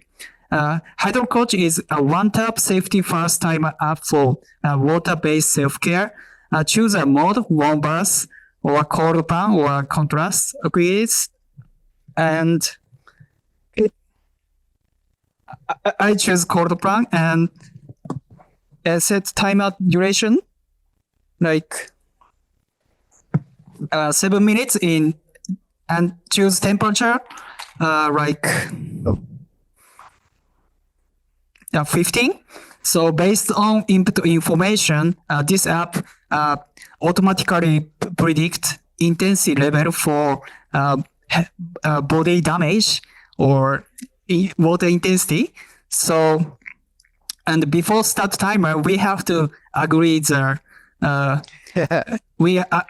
I'm healthy. I have good condition, and then we can start active button. 3, 2, 1, go. So, but you don't have to worry. So we are visible anytime. Stop button and 911 calling button to the voice. So yeah, yes, that's it. All right, great. Awesome, man. Yeah. Cool. Yeah, actually, if we put this button, this up, rarely try to call. Yeah, we'll call. Yeah, that's great. Yeah. Awesome. Cool, man. And would it keep a history of what you do? I'm a designer. Yeah. Yeah. Okay, cool. I worked with role. Oh, nice. Yeah. Okay, cool. Great. All right, thank you. We got a two-sided marketplace, baby. Gonna make money coming in and going. Here we go. All right, let me open the two. Okay, great. I know it's late, everyone, but just wanted to ask you a quick question. Like, how many of you are worried about your grocery bills skyrocketing? Any raise of hands? Price of bags is crazy. There you go. So here is this. Me and Neville, we are working on, me, myself, Manawar, and Neville, working on this B2B2C app, which one side is the merchant and the other side is the shoppers, just like us. And it's the grocers. They especially we are targeting the local grocers, mom and pops, medium grocers, and they want to sell their sale item, clearance item, and their featured special items faster, increase their revenue, reduce loss. And for consumer, you get the best deal that's closer to you. So I'm going to show you this local deals for the merchant side quickly. So how this is working is that we have all the active deals. And if a grocer wants to manage his deals, his or her deals, he just can create more deals and put everything up here and publish it. And a few things more about the analytics is that they, based on their sale, they can see what is performing best, what's the best time they're selling their product, consumer behavior, everything. And then also the conversion rate in the analytics. And the last thing is that they have shown the access for the team members who has access to what, all these things. Neville will discuss the other parts of the local deals for the consumer side. Yeah. Thanks, Manawar. So that was the store side. This is the consumer side. We build it separately because we are not tech people. We don't know how to build a marketplace together. So we build two separate apps. And it needs to be two separate apps, just like Uber. Here we call it Dealio because, it needs to be a cool name. You can just go in and search for deals. So if you search for cheese, it tells you which cheeses are there and so on and so forth. There's we're building this into a category-less search process, but for the sake of old-minded search capabilities, we have categories, store types, prices, expiring soon. If you click on that, it just shows you those deals. And then if you save these deals, if you favorite them and go to your save deal section, you get a save deal. And you go back and, guess what? You say you like grocery, corner deli and groceries, you can save that as well. And that shows up in your favorites of stores. So very much like an Instacart app, except it finds all the deals from all of your local mom and pop, farmers markets, convenience stores, independent supermarkets that are not there on Instacart, Uber Eats, or DoorDash, and don't have the capability to make their own website. So you can go and search for your deals over there and go and store and shop for them. And soon we'll have the capability to order from a recipe or your grocery list. So rolling out features that even Instacart doesn't have. Thank you. All right. Okay. Here you go, guys. Thanks. I've been meaning to get. I forgot I had these. This is a good. Okay. We'll do one last demo. You. All right. What is it? What's it called? Time Whisper. Time Troopers?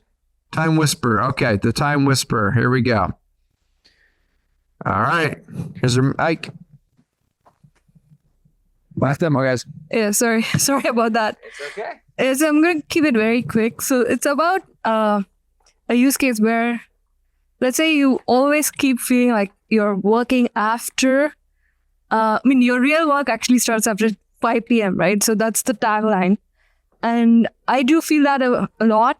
And I know a lot of people who do feel that. So I wanted to develop a product which would actually track it. So just track what you're wasting your time on. So that was the concept. So let's say And I did not really like want to use a sophisticated tool. I just wanted a buddy who could just chat with me and just capture the time which I'm spending and just report it back to me. Right? So let's say I'm just sleeping for 5 hours. And I know, right? So now I want to know, what did I do for that 17 hours of my day, right? So now I can actually edit, and maybe I can call the sleeping part as my work day. And probably this was my exercise. And this is going to show you what you did for that 17 hours, and you can also export it.